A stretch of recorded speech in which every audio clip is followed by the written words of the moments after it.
racing enthusiasts, are you ready to take your sim racing experience to the next level? Look no further because 29 Graphics has got you covered. Introducing 29 Graphics, the premier provider of high-quality sim racing wraps.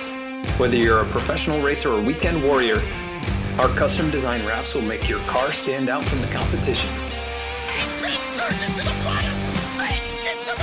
29 Graphics is now the official graphics design partner of Saturday Night Racing League. It's a big dive McWhorter might just try to run him out of room here. Oh, he put him in the wall, they're gonna crash! They both crash! Contact 29 Graphics on their Discord or the link in the video description.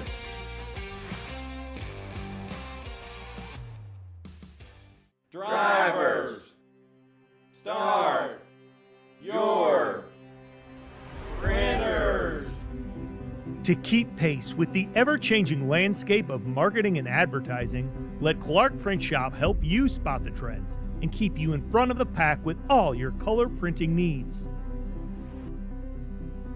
From business cards to invitations, menus to mugs, we can print anything you need on paper or your choice of over 3,000 promotional items.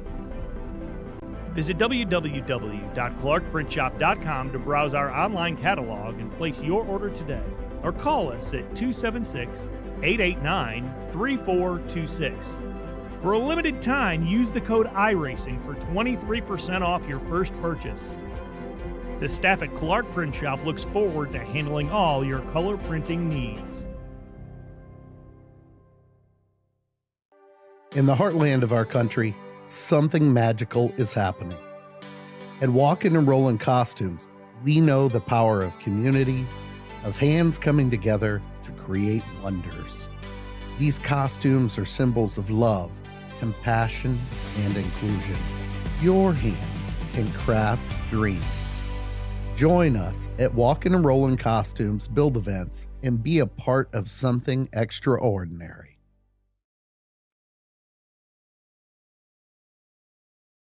What is up, everyone? I am Joshua Banks, driver of the number 35 Matco Tool Supra. Comes back, he's gonna send it to the inside. They're 3 wide for the race lead.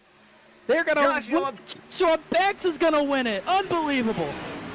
And also co-owner of M&J Distributors for the sponsor of Saturday Night Racing. So I just want to thank every single one of you for tuning into tonight's race. I hope you will put on a good show for you guys. I hope that you will enjoy it. So if you do, make sure you drop a thumbs up to VSPEED and subscribe to them, because they, as y'all know, if you haven't already, they put on some great broadcasts. So I'll make this short and sweet. The main reason for sponsoring Saturday Night Racing League is because I've been with these guys for a long time. I've raced with a lot of them. I've been through some rough times, some good times, and arguments and everything like that. But still, grand scheme of things, been through a lot of these guys, and I really do like where this league's going. I want to support it. They've given a lot to the league already, and I think, you know, I'm capable to support back. So that's what we're doing, and we want to keep this league free, you know, for people to join, to have a good time, come in and race and just have fun, you know, and that's what we're all about. So that's the main reason, and that's all I really have to say about it. So I hope you do enjoy the race, enjoy the season coming up. We are hopefully going to put on a great season for you guys. Also, make sure to check out my YouTube channel, Banksy the iRacer. Link will be in the description. Check out, and you can see my point of view,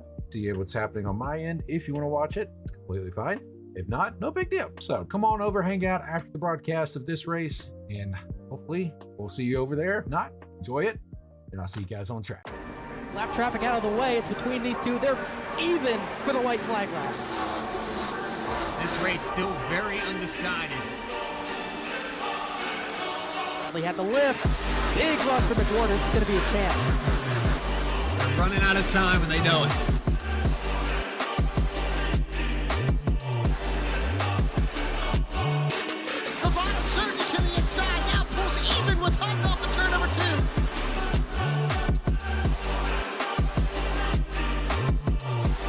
Horsepower at their feet. That was a huge run for Bradley. He got back the advantage, but here comes a big dive. McWhorter might just try to run him out of room here.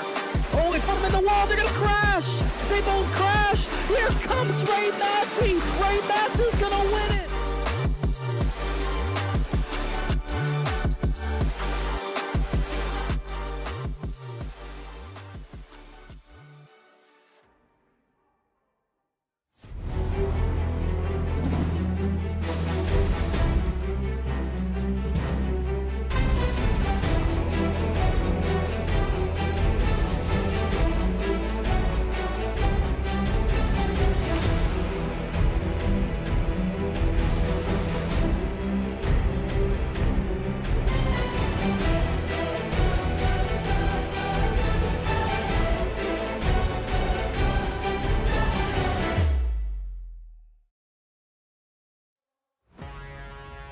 Well, it's season number 3, and it's race number 3, live tonight, all the way from Vancouver, VSPEED's mobile.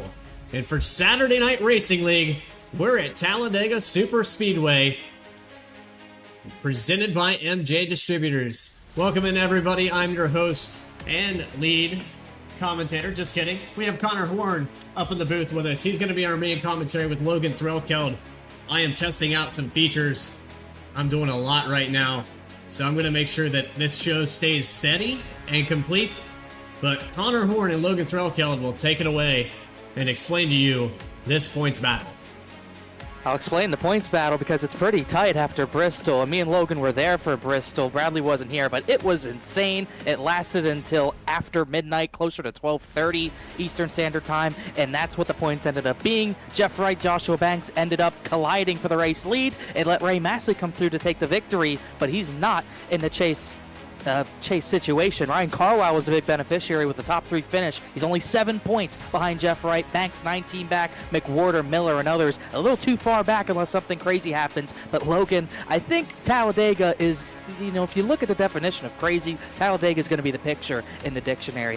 Anything can happen tonight. We could have 6 different people become the points leader tonight. You're absolutely correct about that, Connor. Talladega is just home of the craziest finishes we'll ever see in E-Nascar or NASCAR in itself, so we're in for an action-packed night regardless of where we're at. Yeah, this is going to be action-packed for sure. This is going to be a very exciting race here at Talladega. 2.66-mile racetrack. I believe the biggest oval we go to, or NASCAR goes to, definitely the biggest oval that Saturday Night Racing League goes to. 33 degrees of banking in the corners provides the high-speed, non-stop action. Not as much on the front tri-oval, obviously. 4 corners, and we're going to be hitting around 190 miles per hour around all 4 of them. We might see close to 200, but likely won't get there. This is a track that is almost 60 years old, opened September 1969, and it has been one of the hottest tickets in NASCAR ever since that. So this should be very, very exciting as the warm-up period completely ends. Pole sitter we'll get to in a moment. We'll run down the order in a moment after our warm-up's done. Very interesting points battle. We also got the bracket battle that we had a lot of shifting in that bracket battle last week. As you can see the results, Brandon Wallace v. Dakota Floyd.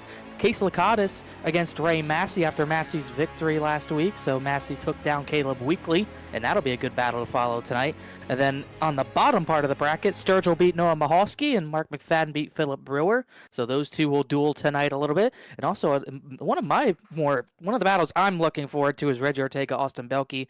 Reggie Ortega has the victory at Daytona, not at Talladega, but he is a Super Speedway winner. But Austin Belke always finds his way near the front of these Super Speedway fields. So that should be an interesting matchup tonight. Yeah, it certainly will. It's matchups all through that bracket to keep your eye on this entire race. And, we already said it once, Connor. Anything can happen here tonight. I think you say anything can happen. I think anything will happen. We're just going to have to find out after 94 laps what does happen and who gets the checkered flag. We are just getting down to gridding here for this 94-lap event. This should be an interesting race for sure. Let's get to the starting lineup. Let's go through the top 10 first. Starting on the pole, trying to see who did win the pole. It's none other than Adam Cabot. I believe he won this race. He and Bailey Turner battled to the line last season. Cabot gets pole for tonight alongside Alex Bell. Jeremy Miller, self-proclaimed Plate GOAT, will start in the 3rd position, but he has no wins in this series at Super Speedways quite yet. He'll start in the 3rd position alongside Michael Sturgill, who had a lot of action last week at Bristol. He will start in the 4th position.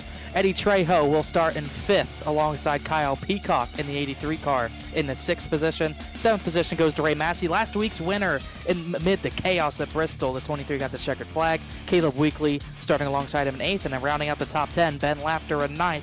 And the series points leader by 7 points will be Jeff Wright. You see Massey, Weekly, row 4, Laughter, and the points leader Jeff Wright on row 5, excuse me. And back here in 11th, we have Brian Henning starting out there, next to Mark Whitley in that 77 machine. In 13th, we have Taylor Butcher Benjamin in the 10 machine, next to Kenny Kibbe in the 84. 15th, we'll have Nick Wood in the 32, next to Ryan Carlisle starting out in 16th. Chuck Sweeting in that 75 car will take the 17th starting spot next to Benjamin Richards in the 18th spot. And rounding out the top 20, Dallas Seward in the 38, next to Bailey Turner in the 24. So Turner's going to have a lot of work to do tonight, but it's Talladega, so that shouldn't matter too much. Matt Shanowski in the 81 will start in the 21st position alongside Case Lakatos, who's in the bracket battle, starting 22nd. 23rd, the 55, the X-Side Supra of Justin Ritchie will start alongside Brian Chambliss in the Buckies, the Patriotic Buckies number 9. Then in the row behind them, Bryce Shoemaker in a new look Mustang, the number 43, starts 25th. Rob Hamp will start in the 26th position. Dakota Floyd starting in 27th, the Kellogg's Cord Flake Supra, with Brandon Wallace to his outside in 28th. Keith Shoemaker rounding out the top 30 starting 29th, and then it's Matthew Radford starting in 30th. In 31st, Jonathan Smith, next to Joseph McWhorter in 32nd. 33rd will go Jerry Bergeron in the 1 car, next to Max Cost in 34th. 35th will be Stephen Davis in that 66 machine, next to the 2 of Reggie Ortega. Mark McFadden in that 5 will start out here in 37th position, next to Angelo Hronis in 38th. AJ Stravato in that 33 machine will start out in 39th, next to Joshua Banks in the 35 to bring up the top 40.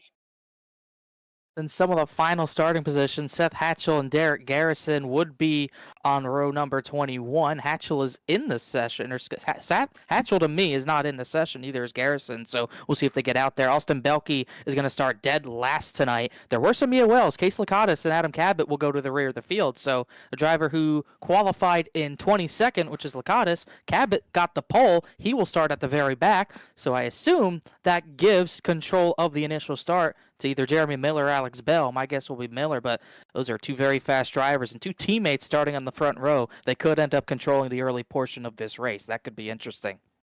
Yeah, they very well could. And, it's going to be all about control here tonight and who can do the best at group driving, group racing. That's what it's going to come down to, is staying in the draft at a track like this.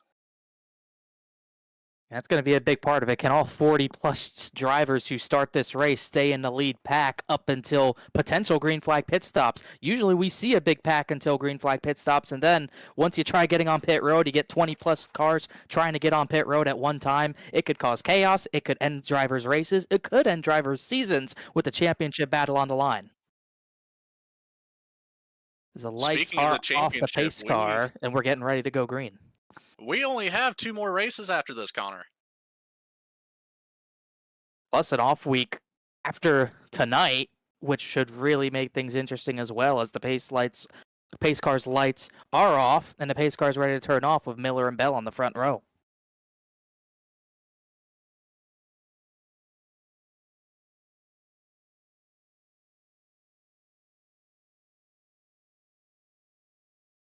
Having a little bit of a connection issue right now. We'll try to radio style it to you as best we can as Bradley Cooper works on some issues. It's Jeremy Miller and Alex Bell on the front row of the initial start of the race. We're green at Talladega. Race 3 of the Saturday Night Racing League chase is underway. Miller has the advantage into turn number 1, up to 130 miles an hour. We'll get to about 190 by the time we hit turn number 4. Miller to the lead. Bell drops back in the middle line. The high line, the third line already way at the back, already getting going.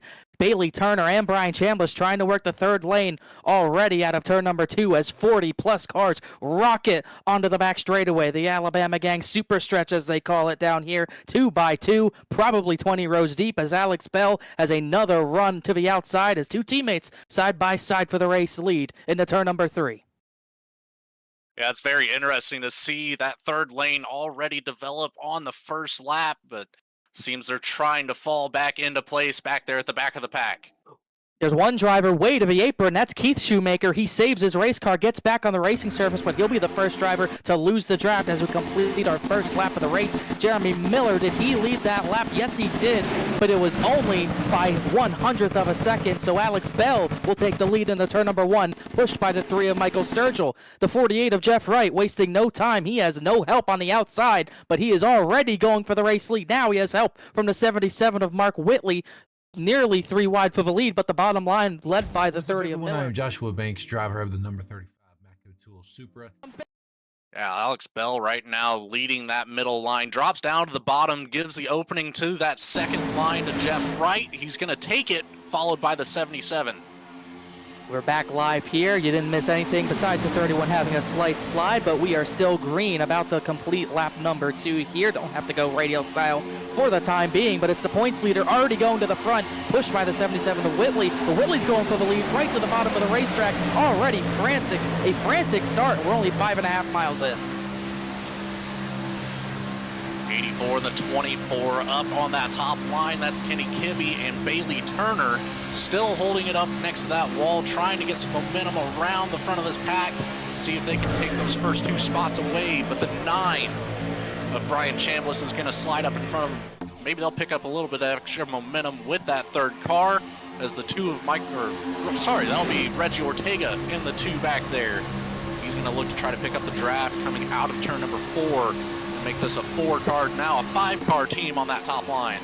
We didn't talk about a bunch in pre-race, but bump drafting, don't expect to see much of it. You bump someone even a little bit hard, you're putting them into the outside wall, you're causing a big one. So we might not see a lot of bump drafting tonight as Radford really squirrely on the outside off the front bumper of Ortega. As even with how tough bump drafting is going to be, we're still 3x3 at the front of the field, only 3.5 laps in. Kyle Peacock has become the new race leader out of turn number 2. He did not lead the last lap. That was Mark Whitley, but the 83 is going to lead us into turn number 3, or will be Whitley the run in the middle, Chambliss the run on the top, and 2 championship competitors, the top 2 in the title, Carwile and Jeff Wright, side by side. Seemingly at the moment, Chambliss should have more momentum coming off this top line and across that trioval. We'll likely see him make his way back up to the front and claim this lap lead. For the moment, though, Peacock has the inside line. Whitley currently in the lead. We'll see who takes this lead lap here. It's going to be Whitley, just barely, though. Dallas Seward, new name to me, in the 38, got to the bottom of the racetrack, aggressively found a hole, and he stuck to it. Peacock barely is going to edge out to the race lead. As you can see, it's still pretty frantic with a top 10, top 15 or so, but after a little bit, really near where Joshua Banks is, you can see I'd say it's pretty calm back there, but it's actually a lot of 3-wide action, a lot of drivers trying to get to the back, maybe trying to save fuel or just save their race car. That's an important part of tonight as well. You got to make it to the end, and a lot of drivers have issues with that at super speedways because of the unpredictability of races like this. But you can see a lot of drivers just trying to ride this one out. I see Angelo Horonis, Caleb Weekly back there, Dakota Floyd's in the middle, Austin Belke, who we noted earlier, is way in the back just riding this one out. But Adam Cabot, who started at the tail end of this field, is already working his way through a little bit as Whitley leads another lap. It's, again, very interesting to see the 3-wide action so early on in the race. There's a lot of racing to do between now and lap 94, so it's a risky maneuver, but it can pay off. There's Cabot making another move, trying to get to the outside of Dakota Floyd, just trying to get to the front any way possible. But Floyd will not budge. He has to get back in line. That's about for maybe the 18th position or so, somewhere around the top 20. As now it's only 2 wide for the lead. Peacock and Whitley, the 2 lanes surging ahead as that 3rd lane kind of falls off a little bit. McWhorter and Radford went up there, and it kind of killed the momentum of that outside line. Now Brian Chambliss is the 3rd driver in it as they start to fade a little bit here as we complete 6 laps. Not too terribly bad considering the circumstances. You know, only 3, now 4 cars. As the 17 works his way up here. That's Adam Cabot to the back end of that top group. But there's a lot of changing positions, changing lanes all through the front of this pack here already. It's no room for error, Connor. And this pack is still 40 cars strong, from the race lead all the way back to Bryce Shoemaker in 40th. The only 2 drivers not in the draft are Keith Shoemaker and Noah Mahalski, who started from the pits. They won't be too far away from going a lap down. It's not calm at the front, but it's at least straightforward at the front, with Whitley in the middle, Peacock leading the bottom line, and Matthew Radford getting another surge on the top side as the 38 and the 10 got sideways on the bottom of the racetrack. You get that extra lane in the trioval here at Talladega, but there's a bump down there, very nasty. If you hit it wrong, you could end up crashing yourself. We're going to have to note that later tonight as well, as the bottom line gets the surge. Peacock, once again, gets his car ahead of the rest. And Peacock doing a great job. Jeff Wright right behind him. You can see he's not quite on the back bumper, but he is about as close as you can possibly get for the moment without spinning the car in front of you. It only takes one mistake to take out 30 cars when they're this bunched up. It's kind of like how you would draft in the Gen 4 cars where when the bumpers didn't line up. They line up better now, and they'll line up even better once they get the super speedway bodies. But since then, if you just went to the rear of someone, you just scoop them and spin them. And that's kind of what it's like here, except you get no scooping, you just get spinning. So that's what everyone's going to have to be aware of if they try to bump draft later in this race. Yeah, absolutely. That is a risky maneuver. Ever since, I don't know, Connor, there must have been an update of some sort recently with these cars that just caused it to do that. Personally speaking, the last time I was at a super speedway in these, you could just about ram the car in front of you and nothing would really happen. There'd be a little bit of a wiggle, but now it's a spin. And spin's fine at other tracks if it's a single car spin, but we keep saying it, you got 30 plus if you cause one mistake here, but they are giving no margin for error. Whitley and Peacock side drafting one another through turn number 4. Whitley the slight advantage, but the third lane is there. Matthew Radford trying to lead maybe his first lap of the race. If that was the finish, how close would it be between the top 3? Well, simply 12 1,000th of a second, and it was Radford who led that lap. Radford finally able to get a lap led here. That is a bonus point for that bracket challenge. We'll know pretty much the entire race. Those top 2 in the title, Carwile entered tonight 7 points back of Jeff Wright, and they've been running side by side almost this entire race. Joshua Banks was 3rd in the points entering tonight, 19 points back. He is in this lead pack, but not threatening for the race lead at this point. You could see him with the yellow splitter on the bottom of the racetrack, riding behind Eddie Trejo. You know, it's always iffy to want to stay towards the back of the pack. I understand the strategy. It gives you more time to react if something happens way up front, but most of the time, if an issue occurs, it's going to be towards the middle of the pack and really eliminates any reaction time available. We'll just have to see how this race plays out as they're finally coming up on a lap car here. We'll see how this pack navigates. Manu navigates. That's the new word we'll come up with. That was probably my fault for cutting you off. That's Noah Mahovsky. Started from the pits. He'll be the first driver 1 lap down. And he'll try to get back up to speed to at least stay in the lead pack, stay in line for the lucky dog once they lap Keith Shoemaker in the 31, who won't be too far away from getting lapped himself. Third lane's completely gone. Radford got his lap led, then dropped back, but he is coming back with a resurgence with the 64 of Ben Lafter. The tandem still kind of works. 2 cars up there sometimes is better than 5, and they got a big run through a trioval doing that as Bailey Turner's trying to get up in front. He thought about it, but didn't quite make the move. Maybe he'll do it at a turn number 2 if he has the room. But for now, the third lane is just a tandem as Peacock and Whitley have kept control of this race for a number of laps now. Yeah, 3 wide back there, 4 rows deep at the moment. That's the 10, the 84, and then like you mentioned, the 64 of Ben Lafter. It's incredible to see that tandem have that momentum, because now the 64 is door to door with the 24 of Bailey Turner, sandwiched in the middle with the 38. Yeah, Lafter and Radford. Jonathan Smith's going to come up there to join them as it's pretty much single file. If it's 16th or 17th on back, there are some drivers out of line, but say Caleb Weekly, 26th on back, fully single file. Just kind of riding this one out as Mark Whitley, for the first time in a while, clear for the race lead over Kyle Peacock. Carwile trying to get down to the bottom to follow him through, and he will, so put Whitley to the lead for good. Carwile to second, clear for the time being, but that'll give Turner the run to the middle with the 84 of Kenny Kibbe in the middle, and Adam Kavitz made his way all the way back from the lead, all the way back from the back of the race to fight for the race lead as Whitley blocks the middle line again, now pushed by Turner. Now Ryan Carwile will go to the front. And that 64 Lafter, he got a big run going into turn number 3 there, followed up by the 97.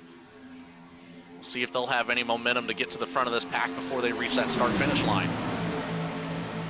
And might believe it, you might not believe it. We're not terribly far away from pit stops with a shortened fuel tank for tonight. These drivers can probably only make it 30 to 35 laps on a tank, so that really puts us in a 2-stop to 3-stop scenario. It just depends on what you commit to, as the 38 got really close to Cabot into turn number 1 there as Carwile tried to get that lap led, which he did, so he does at least keep that over Jeff Wright, as Jeff Wright, I believe, also led a lap. So now, at this point, you're running out of bonus points to get. You just got to out-finish the driver that you're battling for the title with. And if you both get caught up in a wreck, that would be where Joshua Banks, Jeremy Miller, Joseph McWhorter can pounce. But we haven't seen that yet. Almost 14 full laps green.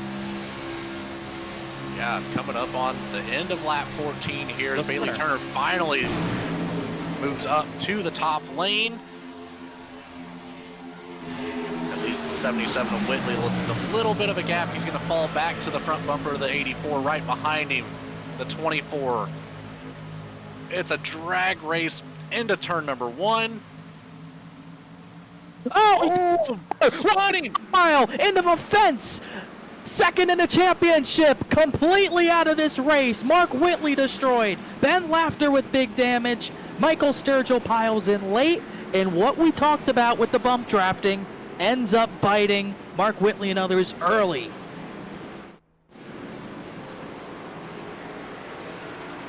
Wow. That's what we talked about. And that took out second in the championship with that, as Jeff Wright gets through clean. Ortega, Butcher Benjamin. I don't know how Bailey Turner got through that. He was the one who got turned, as we'll get the Saturday Night Racing League instant replay. Turner gets to run to the middle to get clear to the middle, Logan, and then gets clear, and then Mark Whitley decides, I'm going to try bumping you in the corner, and that's usually no good. Yeah, just a little bit of a bump there from Whitley. Then he got spun by the 64 Laughter. Then Laughter into the wall after that as well. Just a whole lot of totaled race cars right now. Sturgill piled in late, not much he could do there, but that is very crucial for the championship race with Ryan Carwile almost certainly out of this race. And if he gets back on track, he'll be many laps down. Jeff Wright gets through. Mark Whitley's destroyed, crab walking in the pit lane. Joshua Banks has made it through. He came into tonight third. He'll almost certainly come out second as Sturgill just runs out of room to avoid the 77 of Whitley. Well, Connor, we kind of talked about it. Not really in depth, but Talladega is one of those races that it's not a matter of if, it's a matter of when. And the win was lap 15. And usually the when, you want to put that off until maybe the final quarter of this race. You don't want it to happen in the first quarter or even earlier than that in comparison to how long of the race it is. But lap 15, Mark Whitley into the back bumper of Bailey Turner sets off a huge crash that takes out second in the championship, Ryan Carwile. Jeff Wright gets through. Kyle Peacock leads as we get everyone on pit road, either for fuel only or some fuel on tires. It looks like Peacock went with fuel only, as did Jeff Wright. So they'll get to the front of the field. Cabot out third. Brian Hennings, we haven't talked about him tonight, will come out in the fourth position, with Mark McFadden coming out in the fifth position. Just trying to get a look at how many drivers are going to have damage to repair from this crash. Looks like Austin Belkey has some damage. Carwile, Ben Laughter, Mark Whitley, and a few others.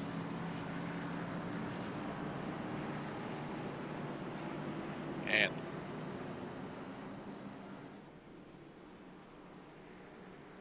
let's see, Brian Hennings, he's made his way up through the field. He actually started in the 11th in the VRX Motorsports Chevrolet Camaro. Shout out to them as well. That's where Bradley pretty much is, in Vancouver, at their headquarters. yeah, big shout out to the VRX crew for allowing our producer to sit in there and put stuff on screen for us so we can talk about it. As much as on the screen as it will be, as it looks like Taylor Butcher Benjamin will be cycling out for now to be the race leader. We'll see if he comes down to pit and take fuel, but he definitely did not come down to pit. So just looking at who was in that crash, Keith Shoemaker was not, but he left the race, so he's not in the session right now. Mark Whitley, Ben Laughter, Ryan Carwile, Noah Mahalski is on pit road with no damage. Michael Sturgill's damage, Richie Ortega big damage. So somehow it might not be about, it might not even be 10 cars, but second in the championship already out of this race early as we come maybe to 2 laps to green. We'll take a quick commercial break, get some things sorted out. Kyle Peacock, your race leader, working our first caution of the night on lap 17. Stay with us.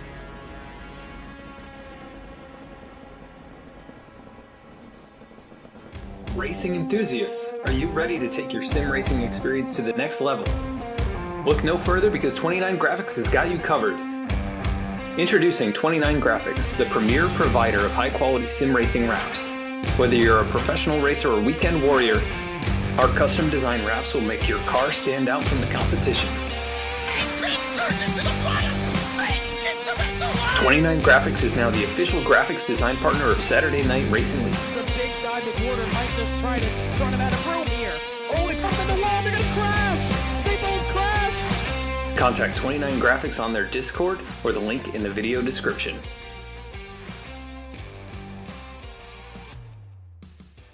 Drivers, start your printers. To keep pace with the ever-changing landscape of marketing and advertising, let Clark Print Shop help you spot the trends and keep you in front of the pack with all your color printing needs. From business cards to invitations, menus to mugs, we can print anything you need on paper or your choice of over 3,000 promotional items.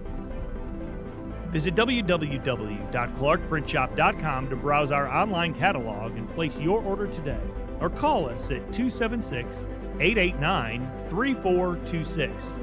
For a limited time, use the code iRacing for 23% off your first purchase. The staff at Clark Print Shop looks forward to handling all your color printing needs. In the heartland of our country, something magical is happening.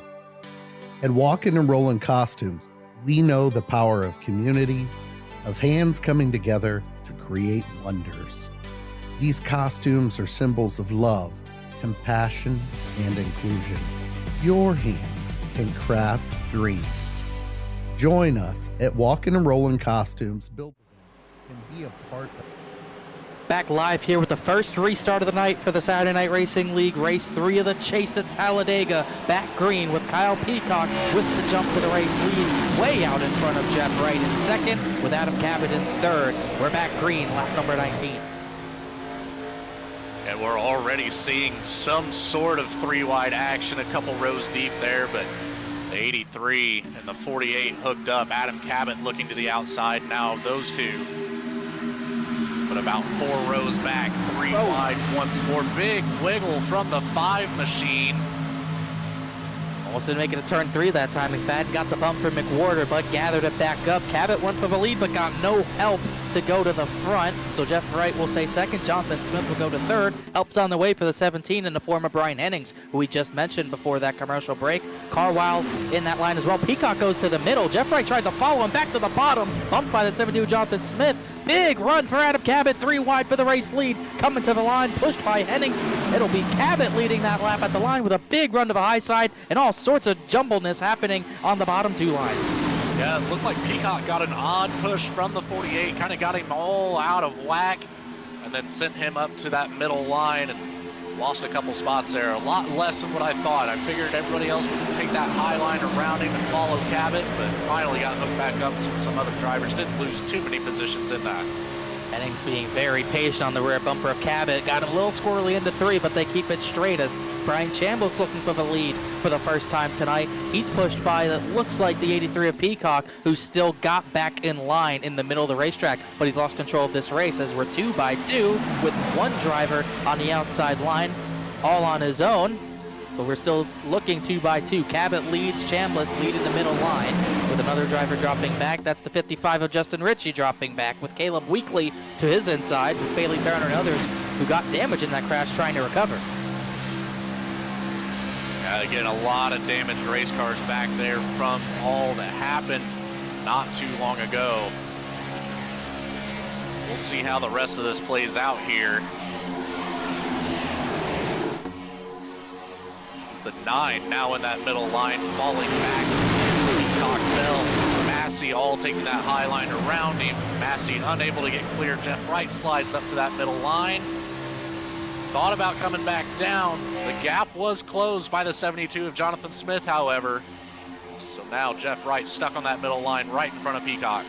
He has a push from Peacock. He has the run on Hennings. Hennings can't get up to block it, and Cabot, I think, is perfectly content with keeping the bottom line, but he gets a big bump from Hennings into the corner, really squirrely on entry. McFadden up the racetrack, squirrely in front of McWhorter. He keeps it straight, and you can see that run building in the middle of the corner, and you'll see that run become even bigger on the exit of the corner for the race lead. Jeff Wright to the front, a nose ahead of Adam Cabot as the bottom line not really bumping very well. Now here comes that third line once again. You got Alex Bell leading the third line, pushed by last week's winner, Ray Massey. And then Joshua Banks right behind them. Bailey Turner in tow as well.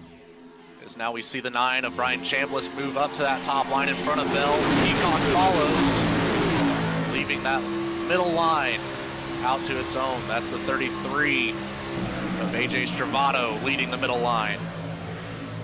I've talked about Stravato tonight, but in the field tonight, and he's worked his way up to the front of the field after starting near the back of the field, as you're starting to see a pretty solid pack form. You have a lot of drivers who were in that last crash in a line 32nd on back off this lead pack, but it is still 3x3 frantic, about 6th place on back. Nick Wood has made his way to 6th. We haven't talked about him yet tonight. He's made his way up through the field as well. I think he's sticking it out in that middle line, pushing the 33 of Stravato for the time being, as the first 3 or so cars, Wright, Cabot, and Hennings, clear at the front of the field. And just one notable thing here, AJ Stravato started this race in 39th with no qualifying effort, up 34 positions right now up to that top 5.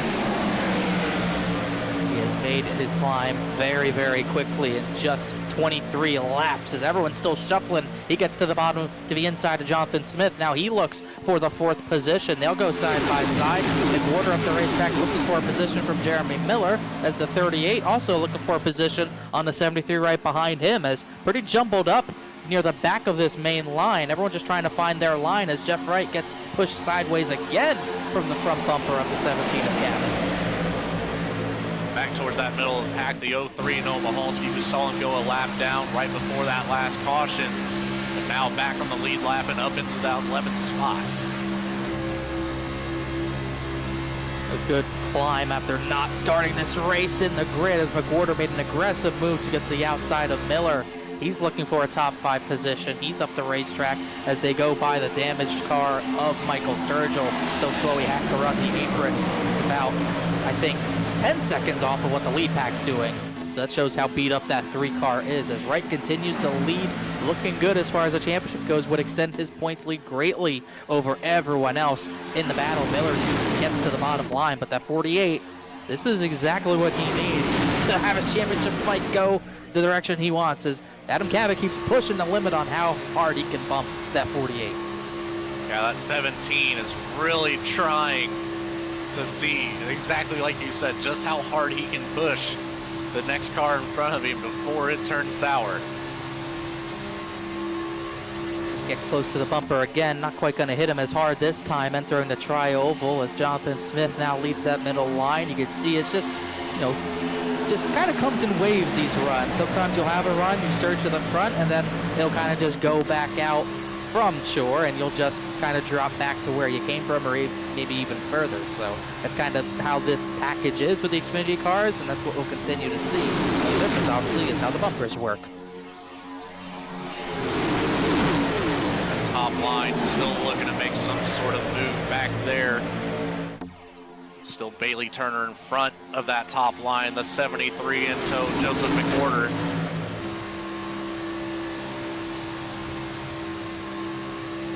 Really only came in tonight talking about Banks, Wright, and Ryan Carwile as he gets squirrely again off the bumper of Adam Cabot, but we only know really the top 3 in the title. McWhorter came in tonight 23 points back in the tie for the 4th position. Bailey Turner 26 points back. If something happened to Jeff Wright, like if Adam Cabot got him sideways, who knows what could happen with the title fight going into the final 2 weeks of the season. The 48 looks very strong right now. Maybe trying to get another bonus point for leading the most laps. He's definitely going to extend that gap over Ryan Carwile. The question is, can he keep that gap over Banks and others? It's going to be an effort. It's not going to be easy whatsoever. Wow. I just can't get over how squirrely they get when the 48 gets the bump from the 17. It's not like it's deterring Adam Cabot either. He continues to do the same thing at the end of the straightaways over and over just to keep the 48 at the front. You know, is it to keep the 48 at the front, or is he maybe trying to move him out of his way? I just don't know if a bump and run's the way you want to go at a super speedway. Eventually, you think Jeff Wright gets. You eventually think Jeff Wright gets the hint if that's the case, but that hasn't happened quite yet. As even Jonathan Smith felt that bump into turn number 1. He went up the racetrack a little bit and lost some momentum, but that third lane has some momentum. Here comes Bailey Turner and Joseph McWhorter squarely again on the bottom of the racetrack. The third and second lanes have better runs in the bottom of the racetrack. Whenever you keep getting squirrely every time like that, it's hard to keep that momentum. You do have to possibly lift a little bit to make sure that car doesn't come around from the back end. But man, Cabot just all over the back bumper of the 48. If the bumpers were different colors, well, they'd be swapping paint, but both the bumpers are that dark colors. We won't be seeing that tonight. No, not between those two, at least, maybe a few others, but there are a lot of dark paint schemes on the track tonight for this bout at Talladega. In a line kind of getting squirrely. Mahalski's looking for the third lane. He'll go up to the third lane. Nick Wood blocks it. Jonathan Smith blocks the 32, so blocking at the front of the field already as Mahalski. Now he's going to abandon that, go back to the middle of the racetrack. Now all that momentum that they had, they kind of started fighting each other and lost it as the 72 loses all that momentum. And look at the third lane drop. Yeah, that third lane was almost up there. Bailey Turner has to be frustrated as we see Joseph McWhorter slots back into that second lane from behind of the 24. A lot of room to make up there. But the 03 of Noah Mahalski leading this second line right here.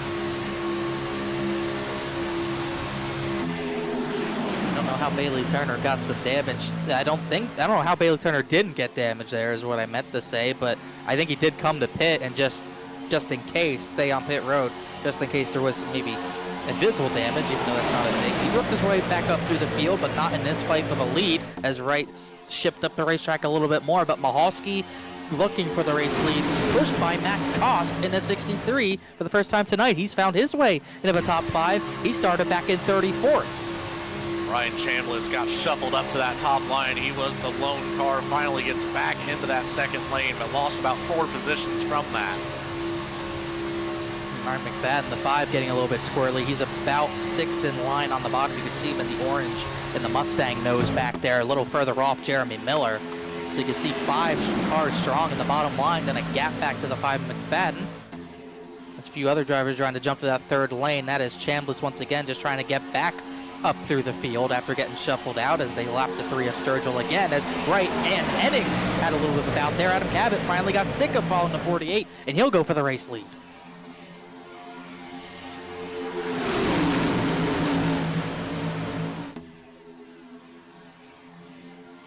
Not much of a run forming in the middle of the racetrack. Here goes Banks 3 wide. He has no help. Mahalski and Cost are going to go up to the third lane and block the advancements of the 35, or maybe just get a run, maybe to split those 2 at the front apart. So Cabot will drop a little bit. Here goes Hennings looking for the middle. He is not clear of Cabot looking for the race lead. Mahalski wants it, but he's going to lose that momentum into turn number 1. Cabot now pushed by Kyle Peacock once again. Brian Hennings now taking that spot that Cabot had for so long, right behind Jeff Wright. Like you said, Mahalski, Cost, Banks all on that top line. 3 cars against about 6 in the other 2 lanes.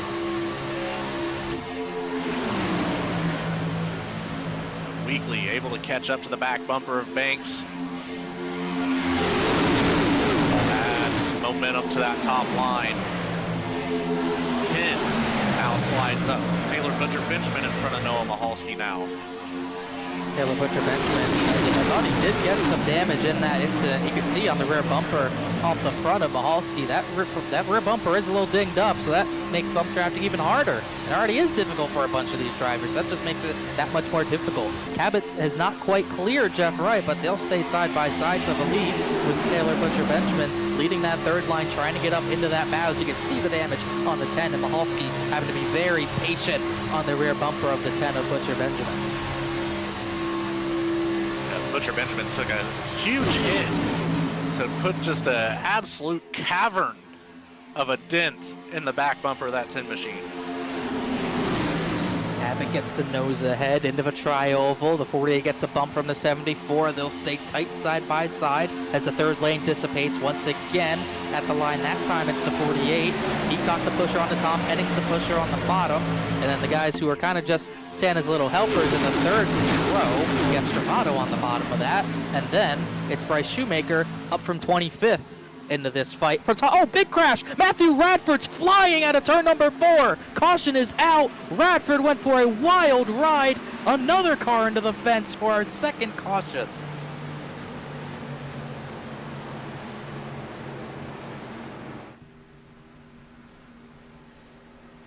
I have no idea what happened to Radford. That is 2 cars in the fence in the turn 2 fence. You'd think we'd have a red flag by now. We'll get the replay.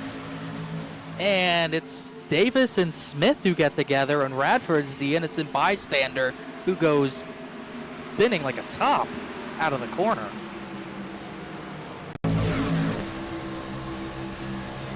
Absolutely nothing he can do.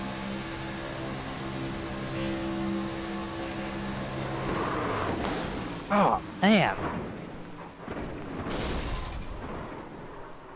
I think he got sick. I'd bet money on it.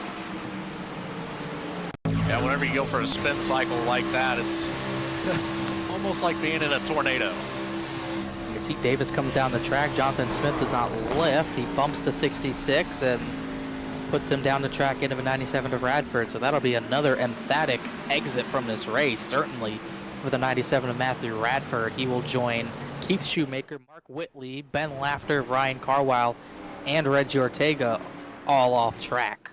So he will become the 6th exit from this race as we get our second caution of the night. I was going to note eventually that we were still in a 2-stop situation after the first yellow. This will make things interesting, but I think we should be 1 stop from here, but we'll just have to wait and see. We've had 10 lead changes. Jeff Ray has led a bunch of them. Kyle Peacock's led a bunch of them as well as we work our second caution of the night, as once again, everyone will bring it down to pit lane for at least fuel and maybe tires. You know, tires wouldn't be a bad call. Surely they're not too terribly worn out. Probably at the worst, 93% or so. But you know, it's always helpful to have a little bit of extra grip, especially whenever we see how loose these cars are getting whenever they get hit from behind. Certainly wouldn't hurt. Doesn't look like Jeff Wright took any. He'll come off of pit road first once again. Henning second, Cabot third. Then Banks has worked his way up into the 4th position with Jeremy Miller in 5th. Lucky Dog will go to the 3 of Michael Sturgill, who's been very slow with all his damage. He's been running 1-minute laps. That's how damaged that 3 car is, but he will be at least 1 more lap closer to getting back on the lead lap, and he'll get some much needed repairs as well. Yeah, the repairs will be the biggest thing for him, and just trying to stay close to that lead lap is really what it's going to boil down to for that 3 machine here tonight. If he can maybe get as much damage repaired as possible and salvage some of this race. You know, it's Talladega. It's not if, it's when. We're bound to see some more fireworks towards the end of this race, especially once we get up there around lap 80. We'll see some drivers make a lot more aggressive moves, a lot more aggressive bumping. It's going to get wild towards the end of this, Connor. It's already been wild, so it's hard to imagine how much more wild it can get, but knowing Talladega, it can always get more wild, so we're ready. We're going to be ready for a restart on lap 37. That'll be next time by, as we're on 2 to green with the quick yellows that iRacing has at these bigger types of tracks. The 1 to green will come next time by. You got Wright, Hennings, Cabot, Banks, Miller, the top 5, and then behind them, Chandler 6th, Shoemaker 7th, McWhorter 8th, Travato 9th, and Kyle Peacock, who has led a bunch of laps tonight, running in the 10th position.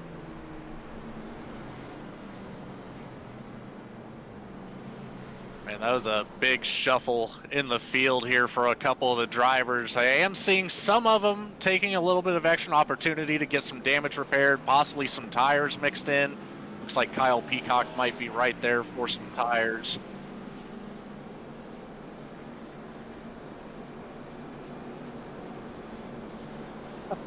We get the 1 to go. Second position, the 74, Brian Hennings. He worked his way up from 11th, and he's ran top 3 ever since. We have Brian in the interview booth. Brian, you got a copy? Hey, what's up, guys?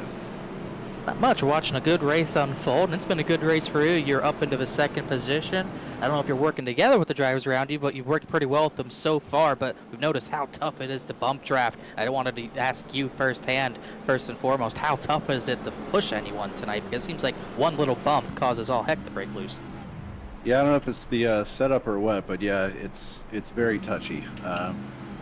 It doesn't seem quite as easy as it normally is. Yes, it's very, very loose, so it's fun. It's been a fun ride. I'm just trying to roll. I'm not really trying to be up here. I'm just trying to roll, and I just happen to get up here. Sometimes that's the best thing to happen. You just kind of randomly find your way at the front. That's usually how I race as well. So knowing that the bump drafting's tough, it's definitely going to be a tough race trying to keep track position, and you want to be the one getting bump drafted, but you don't want to be the one getting spun. We are working, I guess, on the restart about 57 laps to go. What is your strategy? What are you thinking your strategy is going to be to get to the end of this race at the front? Get on the bottom if I can. I'd rather stay on the bottom to not get wrecked, hopefully. And like I said, just roll with the cycles and see how it all pans out. Brian Hennings, a VRX Motorsports Chevrolet Camaro, number 74. You've been at the front pretty much all night. We'll see if you can stay there at the end of the night. Brian, thanks for talking to us. Thanks, guys. Take care. I got it. Brian Hennings pretty fast tonight, but can he keep his car in one piece? That's been an issue for at least 6 drivers tonight, plus some others nursing damage. He'll start on the outside of the front row on the restart of lap number 37, but it's Jeff Wright, the series points leader, leading us down to our second restart of the night, 10 laps away from halfway in the Pepsi Zero Sugar Camaro. And look who's right behind him, Connor. It's Adam Cabot in that 17 machine again. We've seen him all over the back bumper. Jeremy Miller following suit right behind Adam Cabot. It's a little bit of a stack up on the bottom. Kayla Weekly almost got turned by Bailey Turner, but they keep it straight.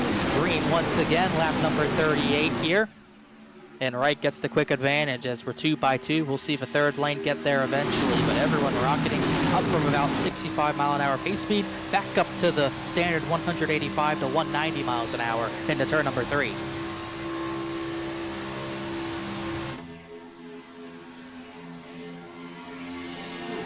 A little bit of movement right there behind Caleb Weekly. That was almost dangerous once more. Here goes Cabot to the middle of the racetrack in front of Hennings, looking for the lead, not wanting to push Jeff Wright any longer this time. That puts the 30 of Miller, another chase driver, in the fight for the lead to push Jeff Wright, but Cabot's clear the 48 already. So Cabot now leading the 48 on the bottom of the racetrack. Now Jeff Wright almost certainly going to give him a taste of his own medicine with the bump drafts entering the corner. And now Hennings leads the middle line, pushed by Joshua Banks. Yeah, Cabot had a very aggressive move back down in front of Jeff Wright. As soon as he got clear, he was wasting no time, as you see Jeff Wright, just like you said, giving him a taste of his own medicine. 17, a little bit of a wiggle down that back stretch, but not enough to do any serious damage. Seen a lot of serious damage, but certainly not yet, at least between these 3 or 4 that have been at the front of the field since the first restart of the night. Cabot leads, Hennings leads the middle line, but runs in the second position. You saw down the backstretch, Mark Whitley rejoin the race, but he is 23 laps down, just looking for any points he possibly can get. As these 2 by 2 lines form up once again, with really no third lane forming up quite yet. One driver at the top of the racetrack is Dallas Seward, but no help for the Auto Value Parts Store's Toyota Supra. It's interesting to see, you know, there's quite a few drivers back there behind him that could help push that top line, but all of them seemingly sticking with that middle line. As Joseph Porter kind of slides up in the exit, or in the entrance rather, turn 3, falls back in place there. Oh, Alex Bell, big move to the top of the racetrack to get around the 38. He's pushed by Bristol winner Ray Massey. I thought he was wrecking. He got so sideways to pull out of the line, but he was just trying to get out from behind the 38, as at the front of the field, Cabot had another wiggle, but here comes that third line.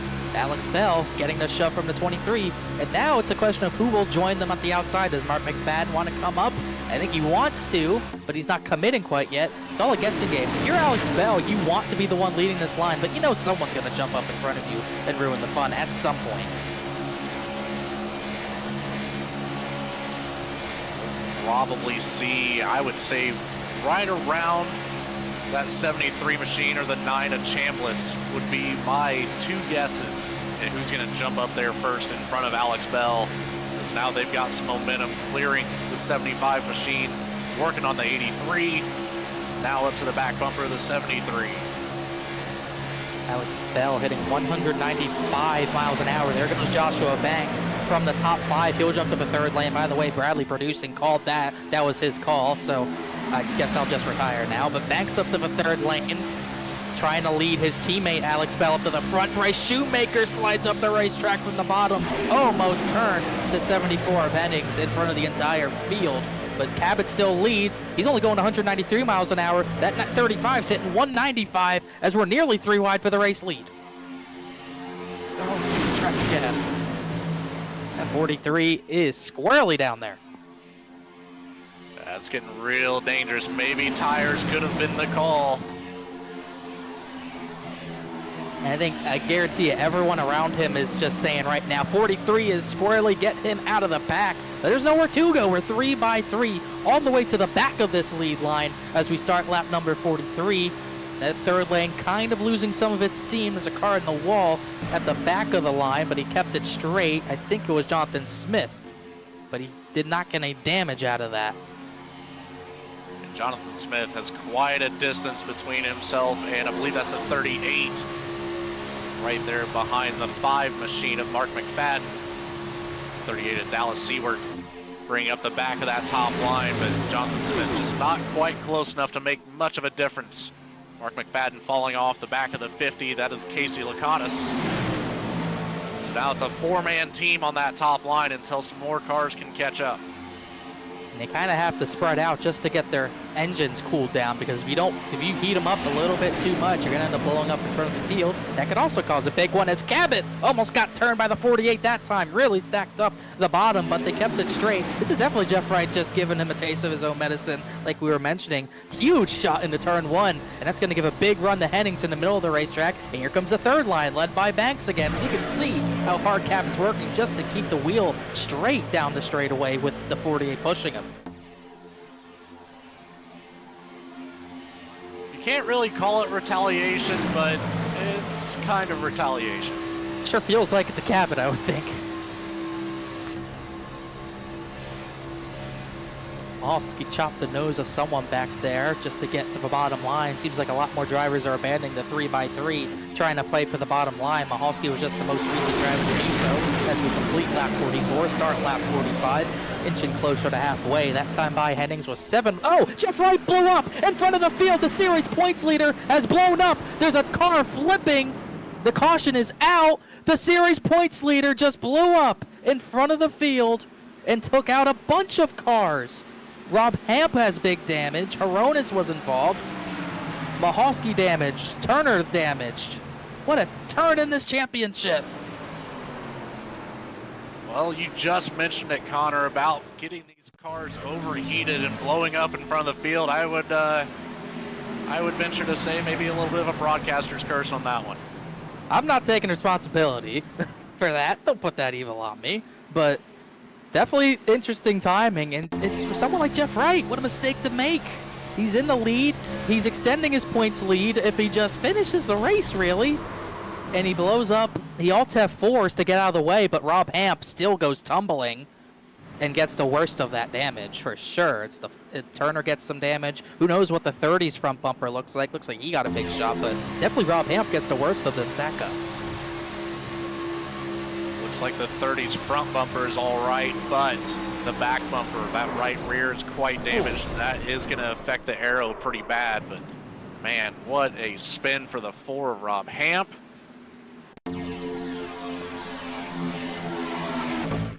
Me and Bradley saw it last season. Jeff Wright had a horrible race at Las Vegas. That might have even also been race 3 of the chase.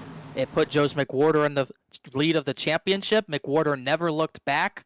And now race 3, this time at Talladega. Jeff Wright at the front of the field, blows up, certainly out of this race for the time being. Who knows if he'll get back in the race, but this completely flipped the championship. You had Carlisle and Wright separated by 7 points. 7 points. They're both out of the race. Now Joshua Banks, who started tonight, 19 points back. All of a sudden, he could exit the series points leader. Good save by Stravato there, by the way. Look at that slide. Woo! Airtime, too. Wow. Air AJ showing out. Turner made a great save there as well. Yeah, that could have been a lot worse for the 24 and the 33. Man, just big saves for those two. Those points, literally everyone third on back in the chase just received new life. Some of them have damage like Jeremy Miller, but Banks, McWhorter, Jeremy Miller, even Bailey Turner, 26 points back. They all have new life. Alex Bell, throw him in there as well. What a turn of events this will be. Had some drivers stay out there, by the way, as we cross halfway here next time by. Banks, Bell, Ray Massey, those 3 stayed out. Mark Whitley's there too, but he's multiple laps down. Everyone else at least came in for fuel. We work halfway under the caution. We'll get the 1 to go next time by, and the time after that, we will go green for yet another restart. Series points leader Jeff Wright is out of this one, and now the question, who wins the race? The question is, who exits the points leader? We'll be back after another commercial break. Saturday Night Racing League at Talladega. It's taken a bunch of twists and turns already. Who will be next to face the wrath of this 2.66 mile track?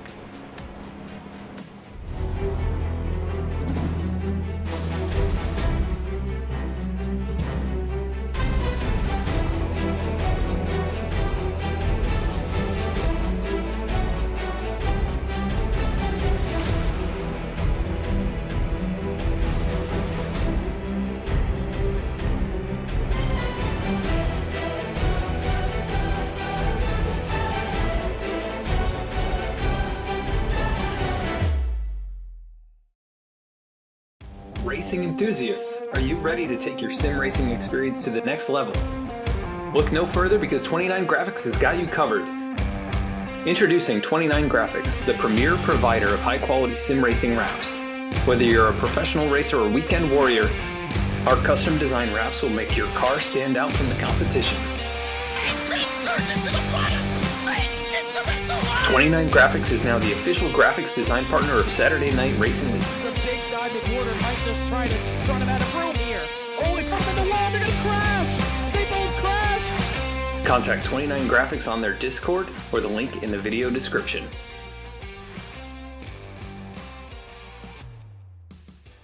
Drivers, start your printers.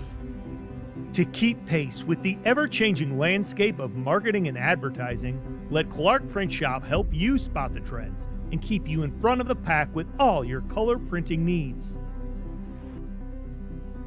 From business cards to invitations, menus to mugs, we can print anything you need on paper or your choice of over 3,000 promotional items.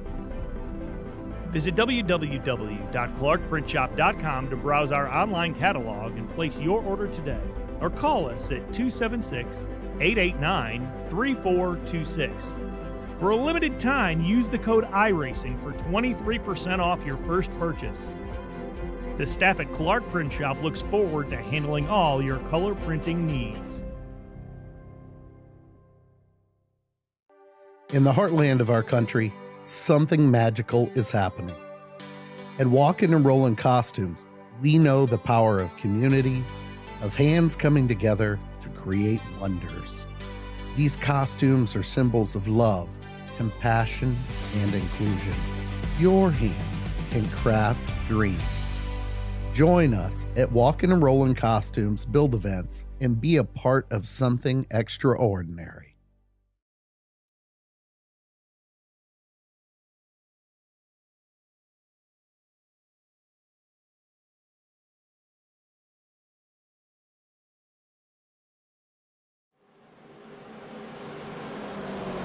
The championship was flipped on its head after Jeff Wright blows up in front of the field, collects Rob Hamp and a few others. But this has completely changed this race. Joshua Banks came into tonight 19 points back. He could leave as the points leader with a good finish, but there is so much time left. We are at halfway. Banks leads himself and Alex Bell to the green flag to kick off the second half of this race. A completely new complexion at the front of the field. Absolutely, and like you said, Banks 19 points back coming into this. The only other driver between him and first place being Ryan Carwile, who had an early exit in this race as well. So Banks very well, if he can finish out this race in one piece, then he has a very good shot at taking over this points lead going into the last two races for the chase. He has teammate Alex Bell up there at the front of the field with him, and that could end up being a factor later in this race as well. But survival's a big part of it. We've already seen so many big names not survive this race, and we're not even to lap 50 quite yet. Some new players at the front of the field. Ray Massey's been lurking, but not top 5. Eddie Trejo at the back of the field, keeping a clean car. There goes the 38, 3 wide, but with no help. But you got the 17 of Cabot still up there. Hennings is still up there. Joseph McWhorter, Dakota Floyd. Case Lakatis has worked his way into the top 10. Another new name into the top 10 tonight. The more drivers start getting eliminated, the more different players we have at the front. We're seeing that in action. We absolutely are. It's pure chaos at Talladega. Bell up the racetrack. Henning's going to get shuffled out. McWhorter to the middle, 3 wide. Henning's got a little squirrely on the back bumper of McWhorter, and it caught him out. He's going to fall out of a top 5, probably to the rear of this field.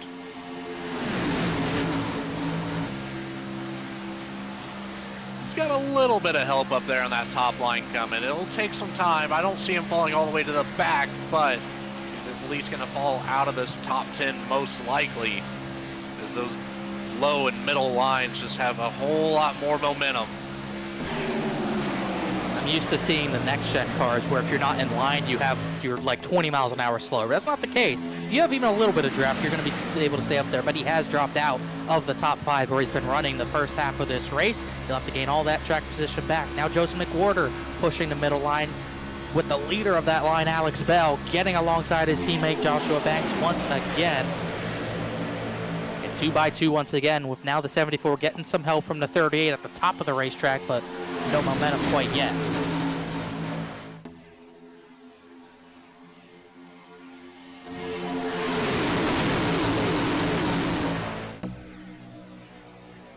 Jonathan Smith moves up to that top line now in front of Brian Hennings in that 74. See if that top line can start to pick up. Get back up to the front of this, make this a 3 wide race once again for the lead as they're back up to that third line. The 57, the 17, the 72 all side by side. Now we've got a slurry of race cars joining that top line. And look at the run that third line has. They might even clear the 15 if the 15 and that middle line's not careful. Look at Jonathan Smith rocketing to the front of this field. He is clear. Hennings is not. He almost went for it. Almost caused a crash, but he stayed in line. Bell squirrely in the middle of the racetrack. But the 72, Jonathan Smith gets all the way to the lead. Hennings and Bell trade a little paint in the middle of the corner. 72, he went all the way from the top to the bottom. It's a little scary there. I'm sure Banks was real uneasy in that 35 car right behind Jonathan Smith as he saw him come across the nose of the 15. Jonathan Smith made it work. I think Hennings almost assumed he was clear and he wasn't. That could have been another big crash, but he thought better of it. And now he has help from a 30 in on the top side, but not as big of a run this time as Alex Bell surges ahead of Jonathan Smith. Jonathan Smith, no, he's a teammate to Joseph McWhorter, so now you got those two teammates trying to work together at the front, but they're in different lanes as McWhorter almost looked to be inside of Alex Bell. There was no room.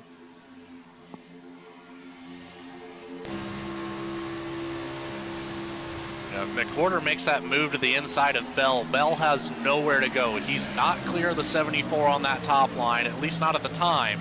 So he can't get up in front of him. Bell would have fallen significantly back in the pack if anybody had followed the 73 machine with that move. If you're ever doing super speedway racing, you do not want to be in Dakota Floyd's situation. I hate the middle. I would never want to be in it willingly, but sometimes it's just where you find yourself. He's in the middle of the hornet's nest. at the front of this field right now. In a good spot for a good finish with such a long race to go, plus at least one more pit stop to go for fuel. But being in the middle is nearly a death sentence at these types of tracks. It absolutely is. Just there's no room to escape whatsoever, but although he might not be in the best position, Connor, I had to say, that's one of my favorite paint schemes on the track. It's one of my favorite paint schemes in all of NASCAR.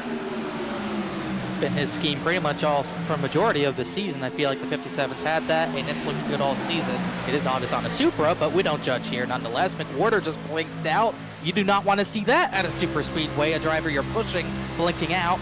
We ran off so many ways a big one can happen. It's probably the 10th way that one can happen, as Henning's a little squirrely. The 15 up the track almost pushed off the 73 of McWhorter, but they got through it. Hennings has been coming down quite low to that middle line through the middle of the corners, lap after lap. It's I don't know if it's from assistance from the 38 right behind him, but Bell's now up at the top line, getting out of the way of Joseph McWhorter.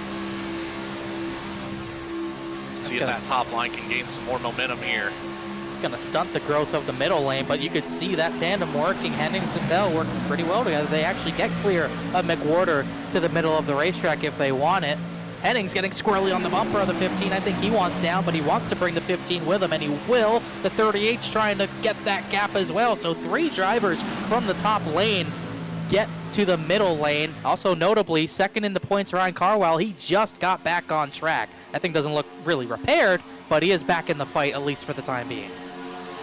Yeah, he spent 45 minutes in the pit lane trying to get that thing fixed, and it is still just crab Big walking. move.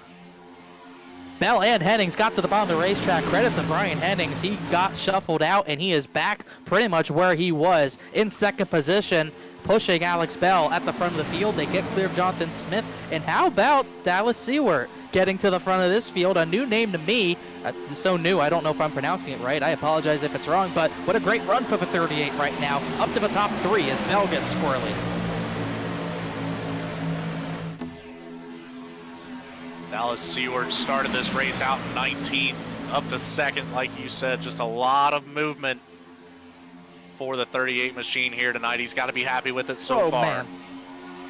I don't know if we necessarily have time, but I can go from the broadcast booth all the way to the infield care center. So I'm here at the virtual infield care center as drivers hit the apron. Jeff Wright out of the car. Maybe he'll get back in the race, maybe not. What happened from your point of view? Yeah, engine just kind of let go at a really unexpected time.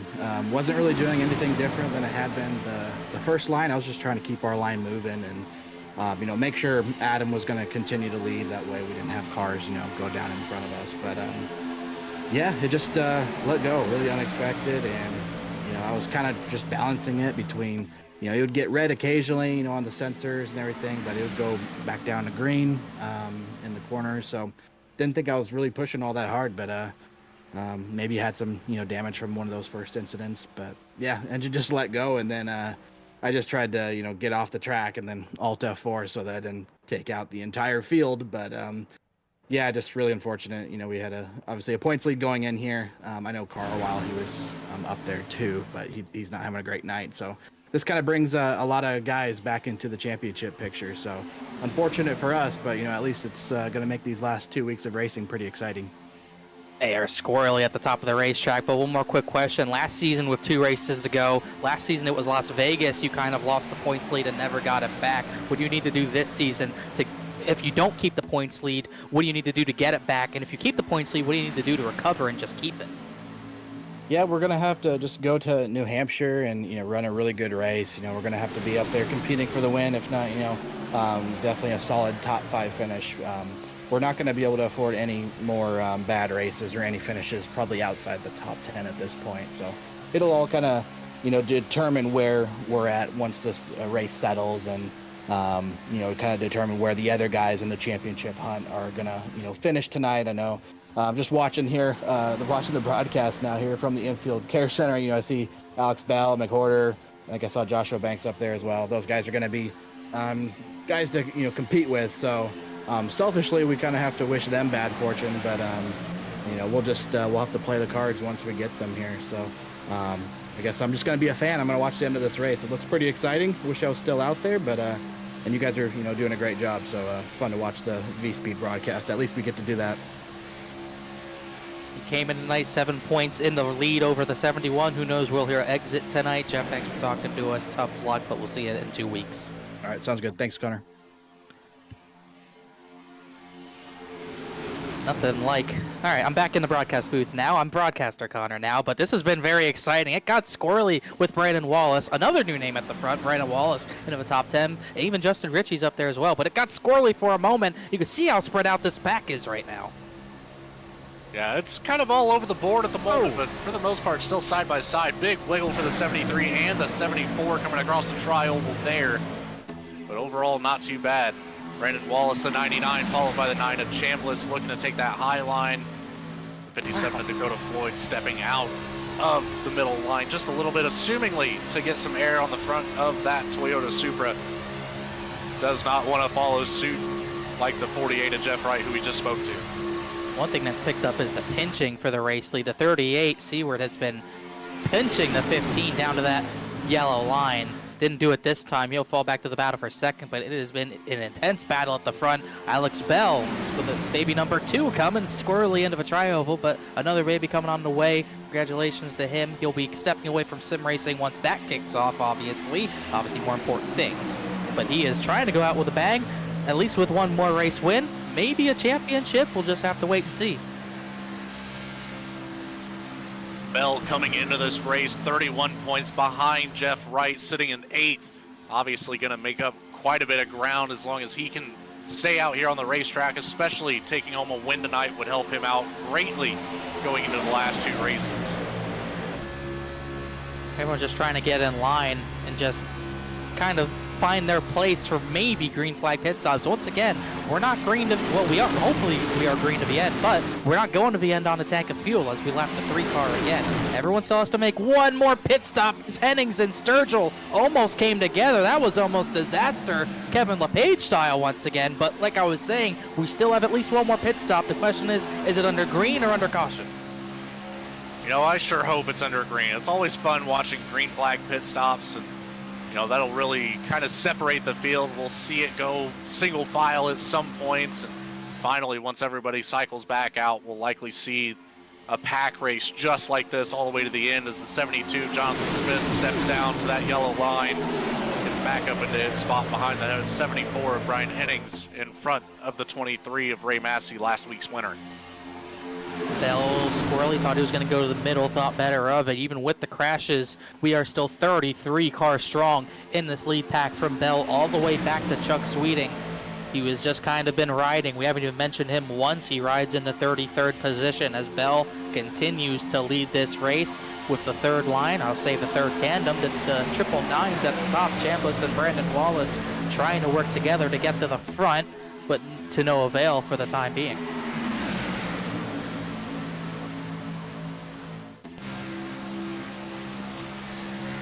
Here comes that high line once again, trying to form up. Only 2 cars up there right now.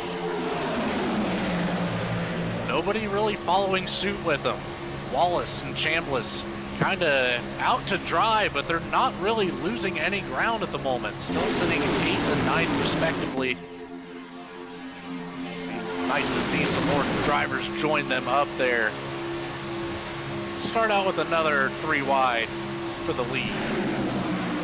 Giving each other just enough draft where they can stay in the fight, but they just can't really build momentum quite yet. They're building a little bit more, maybe a touch faster than the 2 lanes to their inside, but not enough to really get any sort of fight going at the front quite yet. Alex Bell in the lead. Hennings almost got clear to second to maybe fight for the middle line, but didn't quite do it there, as that 38's been very consistent with McWhorter pushing in the middle of the racetrack. As you can see how much this pack has died. Earlier it was 3x3, maybe 11 rows deep. Now about 17th on back, Lakatos on back are all single file as the 99 blinks out, and that'll probably kill that 3rd lane at all. Any momentum they had will probably stop that progress because no one wants to push a car who just blinked. And Chambliss doing the smart thing, letting up there and allowing the 99 to reappear. Now they're going to hook back up here together and like you said, lost quite a bit of ground. They were almost. Oh, sorry, he almost got turned that time. That was the most sideways I've seen someone at the front. My apologies for cutting you off, but he almost got turned by the 74 that time. Back here on the M&J Distributors replay camera. This was as sideways I've seen someone get. This is Blaney 2020-esque. He did the same thing during the tri-oval. He had to save that thing 2 or 3 times. See how the wheel looked on this Supra. Gets a hit right, probably there. Whoa, whoa, whoa. Woo. We got pit stops live, by the way. Great save from him, but Adam Cabot and a few others are going to come down this time. Cabot, Miller, Travado, Turner, Horonis, and Eddie Trejo. I see at least 2 chase drivers in there, Miller and Bailey Turner. I believe Eddie Trejo would be the 3rd.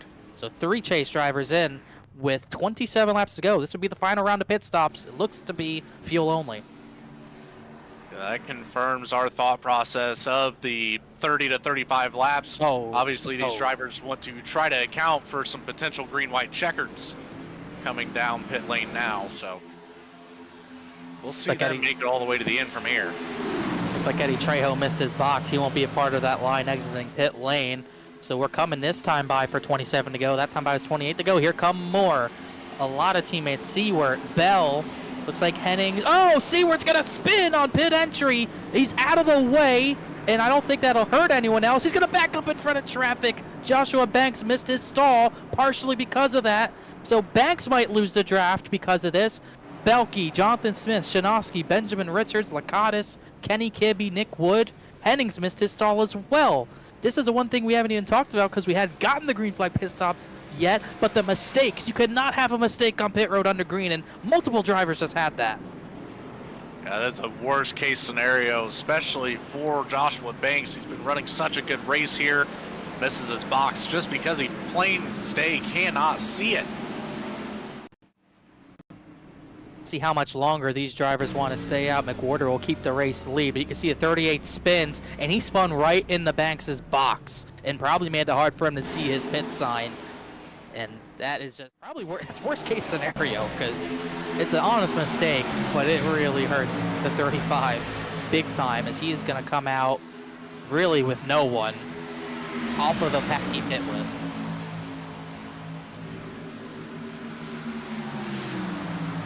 Got some pit road penalties as well. Looks like Case Lakatis and Nick Wood have some pit road penalties that they will probably have to serve. Ryan Chambliss continues to lead this race and yet to come down pit lane.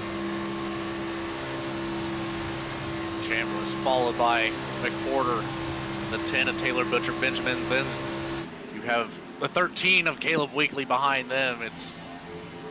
They're going to stretch this one out. I'm not sure if this is the right call, but we'll see how it plays out later on. Top line there, the 57 of Dakota Floyd, the 55 of Richie, followed by the 1 of Jerry Bergeron. Got about 14 drivers yet to pit from Chambliss back to Chuck Sweeting.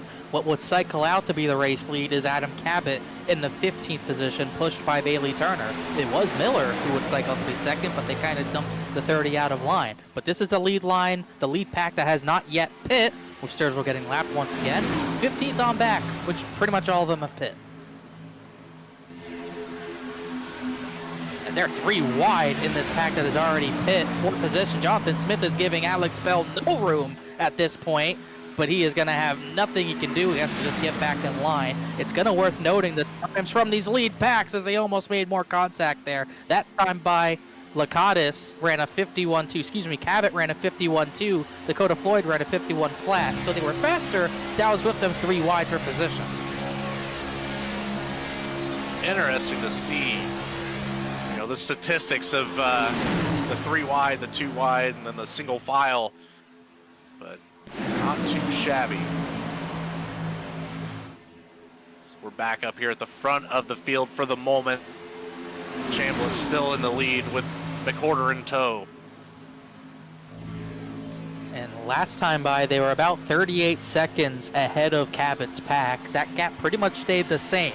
So these guys will be able to take less fuel than the drivers who have already pit will. Maybe that makes a difference, but they cannot afford to lose too much time on track while stretching this fuel out. If they get single file, maybe they're going to pit this time, possibly. It seems like everyone's getting in line.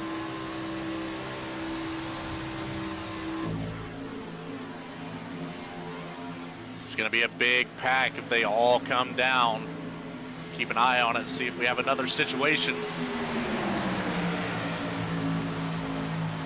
Honestly shocked we got by with no more incidents there.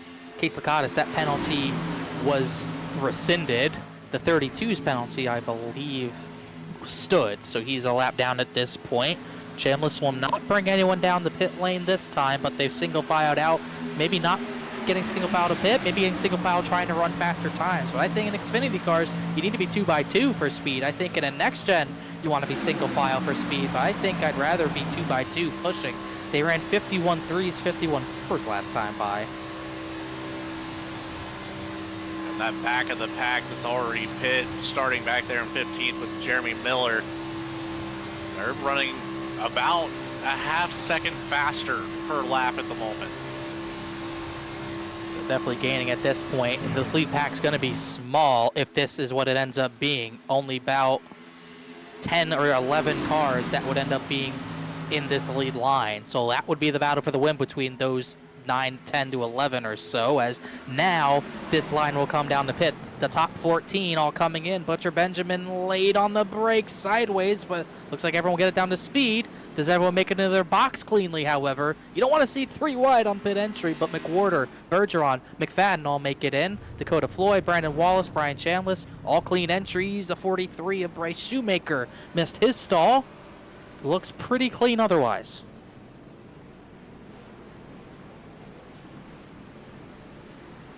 Here comes that first group of cars that came down. They're exiting turn number 4 right now. We'll see everybody kind of filter back in on that back stretch. You got the top, you got the front of this pack of cars pitting. Maybe they stay in the lead line, but look at all the cars Adam Cabot's gonna rocket around here. Taylor Butcher Benjamin, the first driver off pit lane, then it's Dakota Floyd, then Jerry Bergeron. They are all gonna get passed on pit exit by this group led by Adam Cabot. Dakota Floyd, he's going to struggle to stay in the line. Taylor Butcher Benjamin might be the lone driver from that pack to even have a chance of staying with this lead pack. And even that looks like it's not going to happen. Yeah, he really has to get lucky and catch the draft here before he falls too far back. You need to be about within a second, or a half second to a second to catch the draft of the car in front of you. Another update on the points. Keep in mind, Jeff Wright, Ryan Carwell, they came in tonight separated by 7 points. Carwell's the car on the apron completely totaled. He's going to lose a lot of points. Jeff Wright blew up entering turn number 1. He's out of the race. He's going to lose a lot of points. Joshua Banks, he was running good, had a pit road incident. He's in a second pack, not in the fight of a lead. He runs 23rd position. So now that would turn the attention to Joseph McWhorter. He's in the 15th position. A little bit off this lead line, but those 4 might be able to stay there. So really, the top 3 in points not having great nights, that could put Jeremy Miller, Bailey Turner easily back into this fight, but we still have a long way to go. We are coming to about 19 laps to go.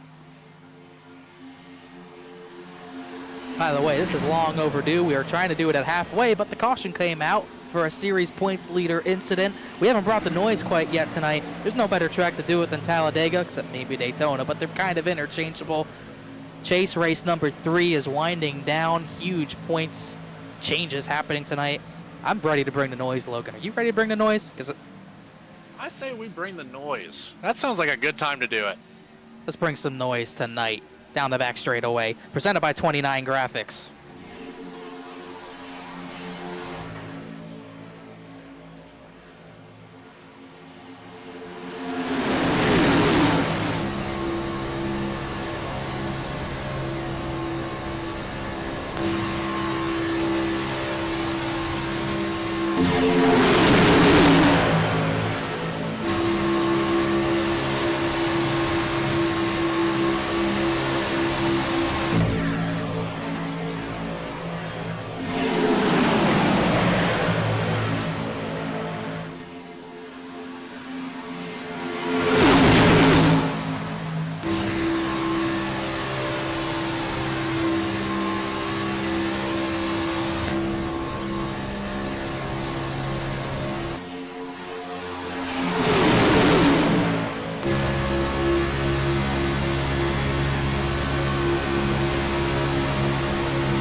one more Get Loud for tonight. Well, the only Get Loud for tonight. We'll have plenty more in the last 2 weeks of the season after our break for Thanksgiving. This is the run to the finish. Next time by, we'll hit 16 laps to go. Adam Cabot leads the bottom line. Chase driver Bailey Turner leads the middle line, as we are now in a pack of about 17 lead lap cars, plus Nick Wood, who is now 1 lap down, but 17 lead lap drivers. All of them can win it. The second pack is led by Benjamin Richards. All the drivers who kind of lost the lead line, they filed in behind the 56 of Benjamin Richards. They're trying to lead their way back to the lead pack. That includes third in the points Joshua Banks, who has a huge opportunity to gain on the 48 and 71, but now he's only in 19th position. He's not gaining too much back here.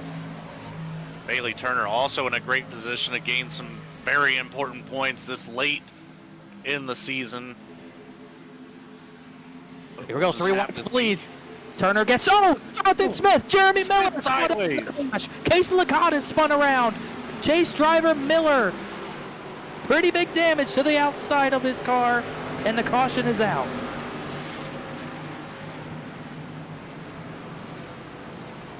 Well, Connor, it's a good thing we got that Get Loud in. It got loud with all the crashing that was happening. Huge moment in the chase again. The Bell blocks the 72. 72 gets squirrely, and Miller gets taken out a little bit there. The 50 of Lacatus gets big damage. Brian Hennings, he's been so good tonight, got big damage. Early Joseph McWhorter just somehow finds his way between the wall and the 30 of Jeremy Miller. Hennings got knocked around. Lacatus gets some damage out of that as well. And yeah, like you said, somehow McWhorter gets away without any damage. Watch this move. You see Bell go for the big move, block the lane on the outside with the big run. Smith hits him, lifts, and then McWhorter gives him a tap and a stack up, and it's on from there. Worked out for the 15, not so much for the 4 to 6 others that got involved in that.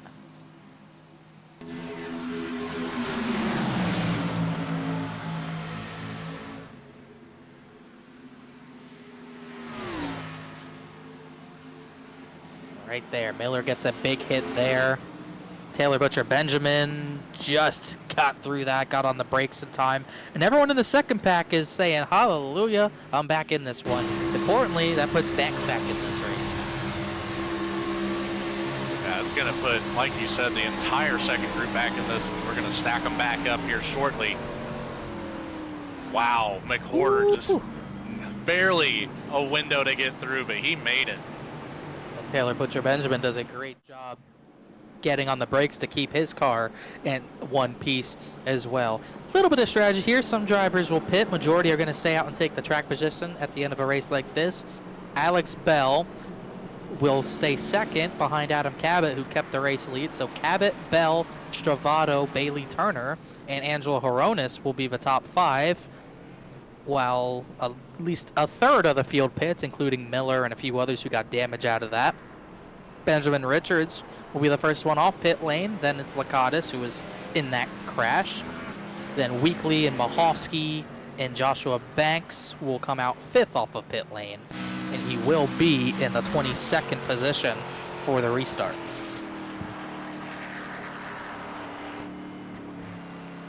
Well, we have no shortage of action here tonight at Talladega.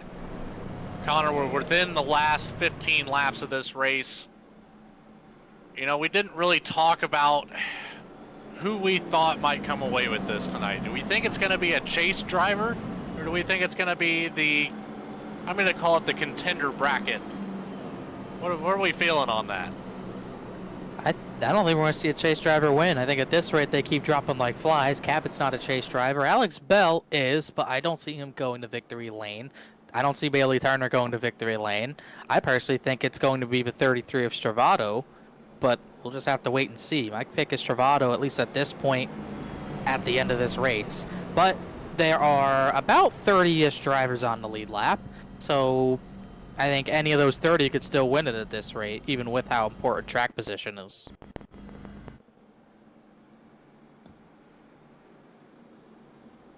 Get the restart with 12 laps to go. like I said, with all these drivers still on the lead lap, anything can happen. The business will pick up, as will the bump drafting that's been cursing drivers tonight. Absolutely, it has been a curse. There's no doubt about that.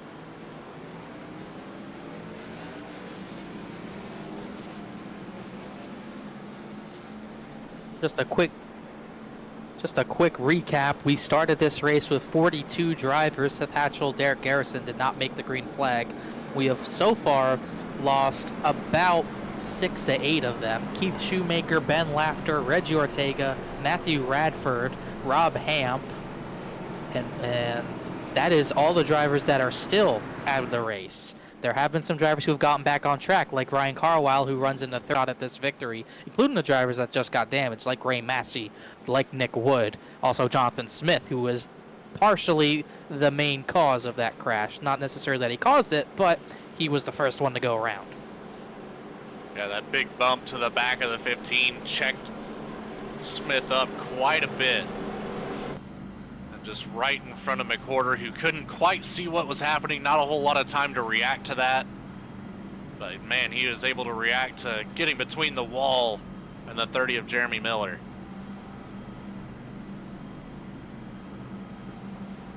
Miller was in a good spot to gain points. Now he'll have to recover rather quickly with whatever damage is left on that car. Looking at it, looks like it might be crab walking. Jonathan Smith has some time to get back up through the field as well. But the real break was for the 35 of Banks, who entered 19 points back, but he could gain a whole bunch more if he can get through the field. He'll restart in 22nd with 12 laps to go. They're all trying to beat Adam Cabot, who has been one of the better drivers at Super Speedway Racing. He's the reigning winner at Talladega, did it in the chase last season, season 2, with a photo finish. And he'll try to go 2 in a row at this track. Through the tri-oval, 12 to go. Cabot on the bottom, Bell on the top, Stravato, Turner, Horonis, Hennings, McWhorter, Kibbe, Floyd, and Wallace, the top 10. Green once again, Cabot with the jump with Stravato in tow. That top line just did not get moving there at all. Bell's going to get kind of snake bit in here. 4 drivers, Cabot, Stravato, Horonis, Turner, they all work well together, and they will shuffle Alex Bell to the 5th position. McWhorter to 6th as the top 6 or 7 stay single file. Kenny Kibbe, haven't talked about him all night. He goes to the middle of the track trying to get back to the front. Hennings has to get back in line. Here come Brandon Wallace and Jerry Bergeron on the 3rd lane. Now they work their way back down. McWhorter to the middle in front of Kibbe, trying to get the middle lane working. As we got already a crash at the back of the field, drivers to the inside of the racetrack. It's Austin Belke, who's crashed hard at the entrance to turn number 3, but that's off track. We will stay green. A little bit before that, almost a moment for Chuck Sweeting. I believe it was the 9 of Chambliss or the 99 of Wallace. Almost door-to-door contact coming down the back stretch, but able to keep it straight. There's Austin Belke spinning down the back stretch here. That was off the bumper of the 30 of Miller, who's in a hurry to get back through the field, and Miller gives him one bump, then the second one turns him around at a hard hit to that inside wall. That takes Belke out of this fight, and we will stay green, as next time by we'll have 10 laps to go. Cabot's kept the lead, Stravato, Horonis the top 3, Bailey Turner pushed by Joseph McWhorter in the middle of the racetrack with a 3rd lane starting to form near the back of this lead line, led by Kyle Peacock. Remember, Peacock led a lot early in this race, and then he's kind of hung around until now. Now he's trying to get to the front. Back to the middle he goes. This is that time frame where I mentioned earlier, we'll see these drivers make a lot more aggressive moves. It's Peacock looking to the outside. Wallace slots up in front of him. Crash, Jonathan Smith, big crash, Max Cost, Ray Massey, Jonathan Smith, Mark McFadden, all into the inside wall hard, and a caution is out. At least a 4-car incident. I think Stephen Davis was in that as well. And another huge crash. Max Cost and Ray Massey go for a ride to that inside wall. At least 4 cars involved, could have been more. Ray Massey's day will be done, and looked like a pink Supra. That might have been the 30 of Miller again. I think it was. Oh, and Ray Massey just ran out of room. Max Cost hit hard. Massey hit hard as well. Somehow Chris Wood, or Nick Wood, excuse me, found his way through that. Let's watch the overhead camera. Miller going for 4 wide, and there's no room. Yeah, Miller tried to make a gap that just didn't quite exist.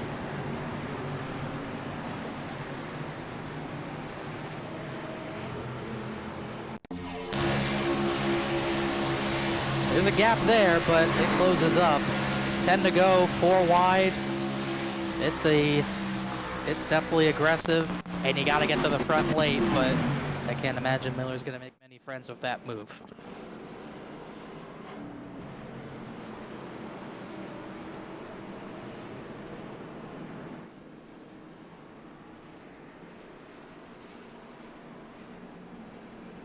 So Cabot keeps the lead as a bunch of drivers, Massey certainly probably not going to finish this race as he brings his mangled 23 to pit lane. He will not go 2 in a row. Bristol winner last week will not be able to go, won't even really have an opportunity to go back to back. Davis, McFadden, big damage in that. They'll probably not see the end of this race, and we will get a reset and a restart with probably 7 laps to go. As the 3 of Michael Sturgill gets the lucky dog, he gets the 3 laps down.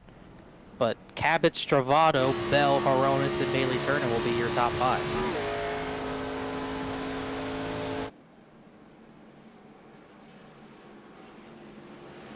Well, I had just mentioned it. It's that point where we see these drivers make much more aggressive moves.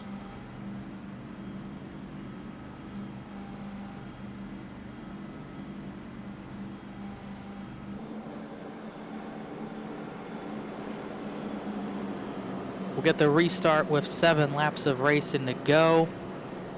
We'll try to get an interview. It's my choice. Well, it's our choice. I'm not the only one in this booth. Who do you think we should talk to, Logan?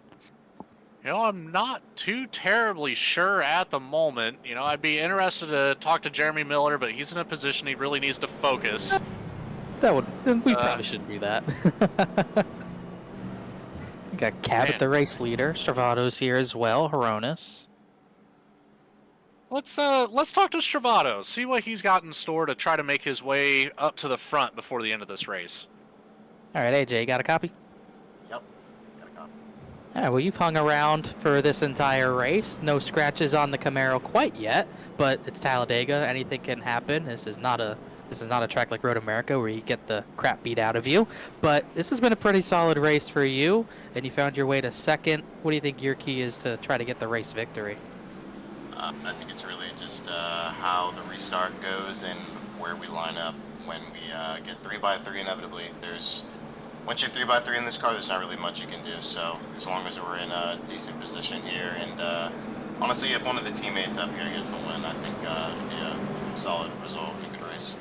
That's another thing I was going to note. You obviously got some of your teammates working up there, working with the 17 of Cabot, the 29 of Horonis. I think Turner is probably in the 5th position there as well. Obviously, you work together on the restarts, but at what point does that team play kind of go out the window? I think once we get coming off of turn 4, but it all depends on what the situation comes up as we're getting out of there. So we'll see, but I'm looking forward to the end of the race. AJ Stravato trying to get another victory on the season. It would be number 2. Thanks for talking to us, AJ. Go get that second one. Yes, sir.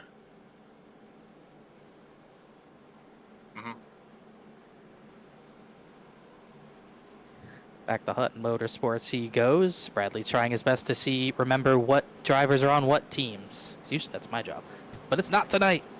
But we know Cabot, the 33, the 29, the 24, they had been working together on that last restart. They left Alex Bell out to dry, Logan, and Alex really doesn't even have many teammates around him. He had the 30 of Miller. He's gotten some damage. Joshua Banks worked his way up to 15th, but he's still not in the picture. How do you win a race when you got no friends around you? You just got to hope for the best and keep the hammer down, Connor. That's really all you can do. Hopefully somebody will stay with you. But it's all about making friends throughout the season. You know, they recognize that late in these runs, especially if you've got drivers around you that aren't quite in the chase. But we'll just have to see if anybody will work with the 15 here. Like you said, not a lot of teammates around him. You think anyone who's not in the Hutton Motorsports Discord channel is going to try to work together with the 15, like Dakota Floyd, Taylor Butcher Benjamin, even Joseph McWhorter and Kenny Kibbe and Chuck Sweeting.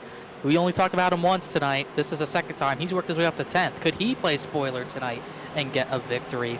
It's Adam Cabot and AJ Stravato on row number 1 to kick this restart off. 7 laps to go. We're running out of daylight in the sim time here. Cabot's away with the green flag once again. That's nearly back-to-back weeks of turning Saturday Night Racing League into Sunday Morning Racing League, at least on the East Coast. Cabot gives a little bit of draft to Stravato. He's going to keep the 15 boxed in on the bottom of the racetrack so he can't make a move for the race lead. Stravato will be pushed by the 29 of Hronis. Mahovsky and Miller just made contact at the back, but they keep it straight. Stravato going for the race lead, pushed by the 29 of Hronis, pushed sideways by the 29 of Hronis with Butcher Benjamin in tow.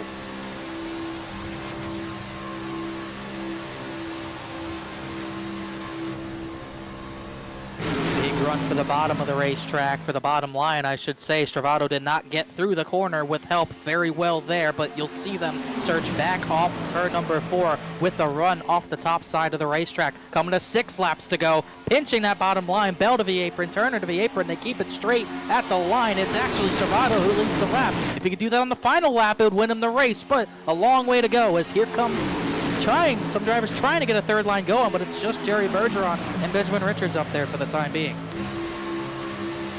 Just saw Turner start to slide up the racetrack. Kind of looked like he was going to go for a middle spot that didn't quite exist.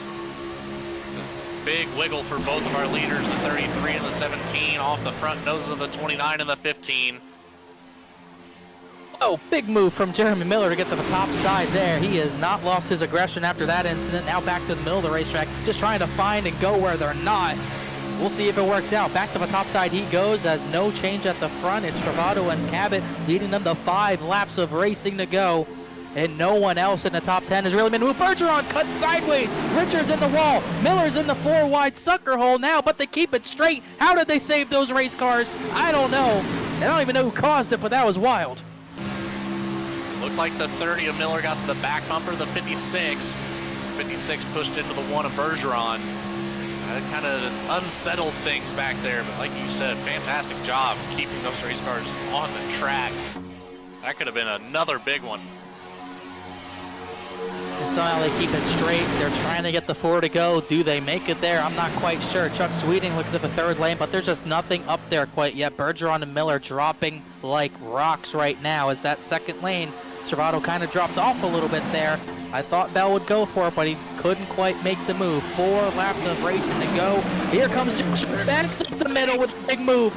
Big contact with Dakota Floyd. He made that gap himself, and he got through there somehow unscathed. He's made his way into the top 10. It's going to unsettle that middle line, though, once more, as Chuck Sweeting did slide up in front of Bergeron. Got 3 cars working the high line, the 83 now falling in. 13 back there as well. I believe that's the 55 following Weekly. Stravato just trying to find any sort of run from Hronis to get up there. Him and Bell almost made contact in the turn number 3, but it's Adam Cabot looking for a 2nd straight victory at Talladega, and he's got about 3 more laps to do it, but look at the run from the middle of the racetrack. Stravato inches ahead in the tri-oval, basically a dead heat. Here comes Banks the middle again. He pushed Butcher Benjamin out of line. Now he's 3rd in line in the middle with 3 laps to go. And you know Hronis is going to make sure he shuts the middle off. Oh, he's going to get turned. Banks turns. Angelo Hronis in front of the pack. Butcher Benjamin, Jeremy Miller, Casey Lakatos, Joseph McWhorter, and at least a dozen cars have to be in that one. Huge crash in turn 2 again. The caution is out. We will go to green-white checker territory.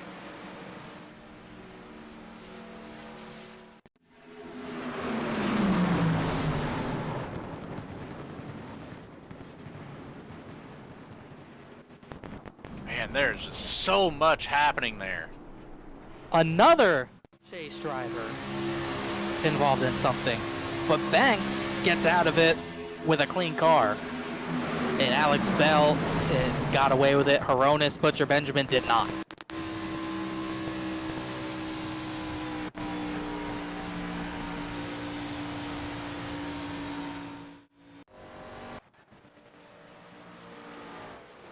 Through all that, Stravato has survived as the attrition rate just picked up a little bit more. Cabot and Stravato are going to stay on the front row. You have Alex Bell and Bailey Turner in row 2. Kenny Kibbe's worked his way up to 5th. Joshua Banks, he will not be liked for that incident. He is in 6th. Chambliss, McWhorter, Jeremy Miller's 9th, but that 30 is totaled. And then you got Eddie Trejo and Brandon Wallace in behind.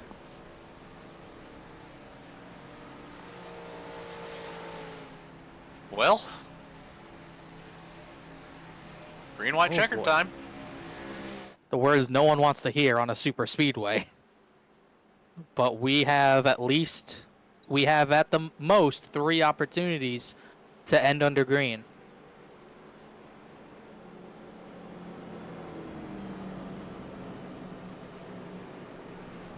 This is our 6th caution of the night. We've had 30+ lead changes, but Cabot and Stravato have been majority of them in the last 10-20 laps.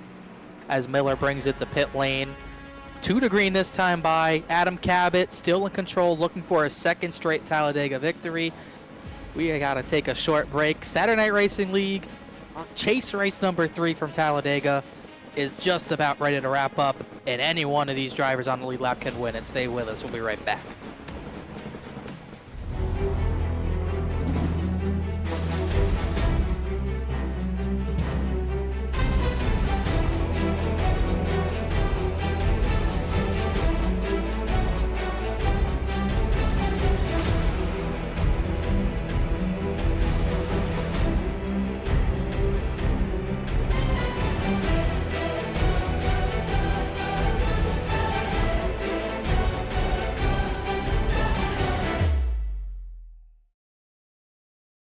What is up, everyone? I am Joshua Banks, driver of the number 35 Matco Tool Supra. Comes Banks, he's gonna send it to the inside. They're 3 wide for the race lead.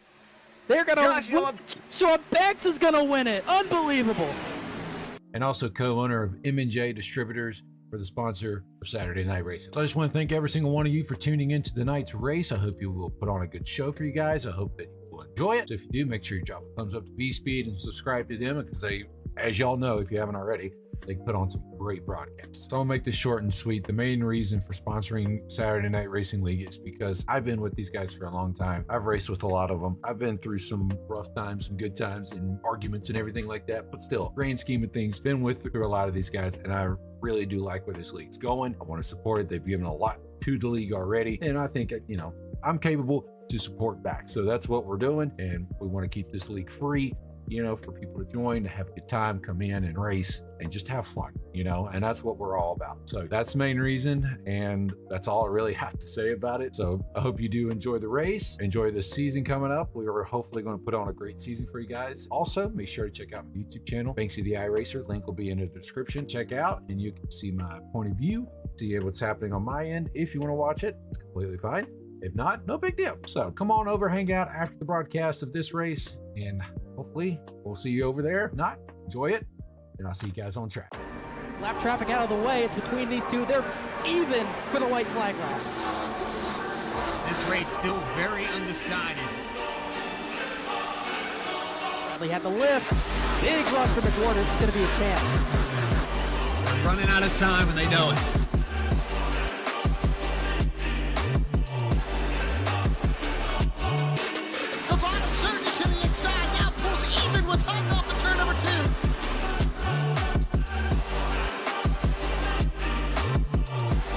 Horsepower at their feet. That was a huge run for Bradley. He got back the advantage, but here comes a big dive. McWhorter might just try to run him out of room here. Oh, they put him in the wall. They're going to crash. They both crash. Here comes Ray Massey. Ray Massey's going to win it.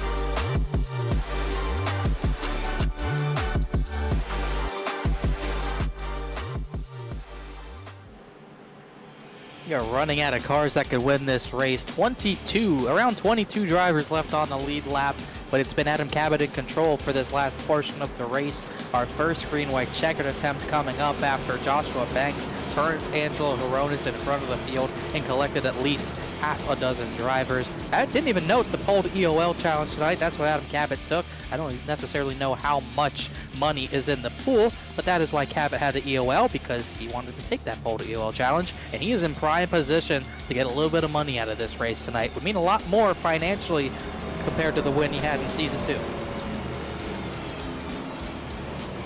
$30 in the pot that he could win tonight. He's led 25 laps. He has to lead 28 to get the victory if there's one green, white, checkered. Yeah, you can't count for that by any means, though, Connor. This we're seeing him get really, really feisty down there on the track right now. So to assume that we're going to have one is a very bold statement, buddy. First attempt at a green, white, checkered. Adam Cabot leads. AJ Travado second. The highest chase drivers running are in row 2, Alex Bell and Bailey Turner, trying to get back in the fight. Cabot, another big jump. Alex Bell was ready for it that time. He could get clear of the 33, and he will get clear. Now what move does he pull to try to get to the outside of Cabot? He'll stay in line. I don't know if he thinks that he just wasn't quite clear enough to get up there, but he had the opportunity, did not take it. Opportunity's gone now. Travado gets to those outside, pushed by the 24 of Bailey Turner. Jerry Bergeron's getting a restart violation.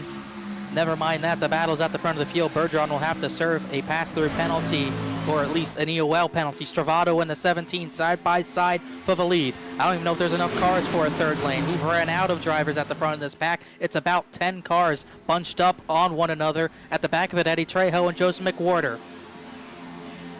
Alex Bell almost into the right rear of Adam Cabot right there. Didn't get quite enough of it. White flag's out. One more time to go here at Talladega. Travado led that lap by 9/1000ths of a second. Does anyone else have a fight to give Adam Cabot? It's been these two dominating the last 15 laps on the front row. Is there any time left for someone like Banks to go? Banks looks to the outside, pushed by Brian Chambliss. 3 wide for third. Can they get to the battle for the front? Kibbe goes to the middle. Banks doesn't have the momentum. They'll fade back just a little bit. Adam Cabot with a nose half a car length ahead of Travado. Here goes final corner. Turner's around. Here comes Travado. He gets put in the wall. Banks is spinning. Alex Bell's taken out. Huge championship implications. But for the second season in a row, it's Adam Cabot catching the checkered flag at Talladega. What a sequence. Possibly the greatest gift for Jeff Wright to get there was the 35 getting turned around. He will finish ninth, unofficially. But what a finish. And Cabot's out on top again.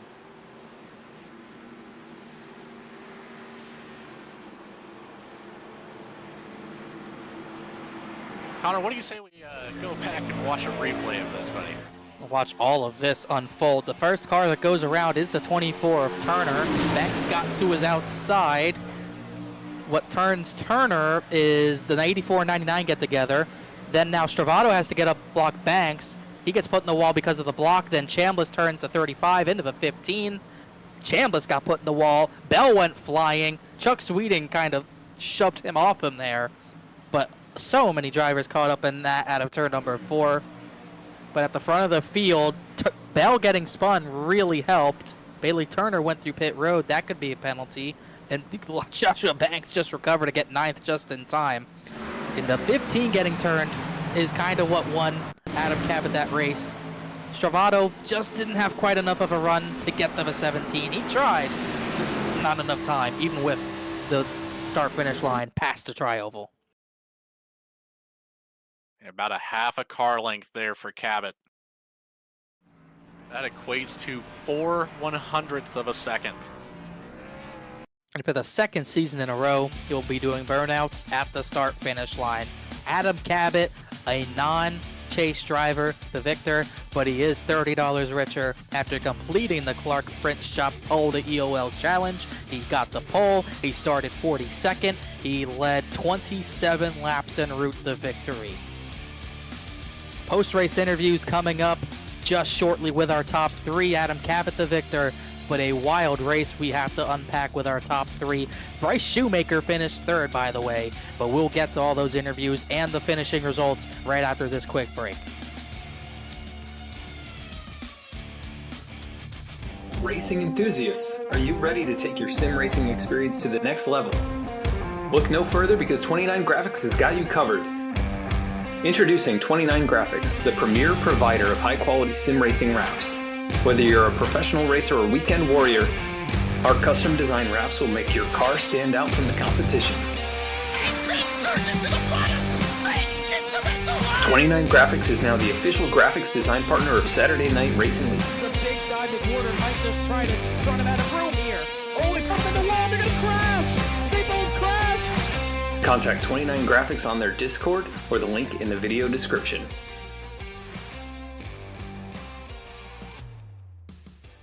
Drivers, start your printers.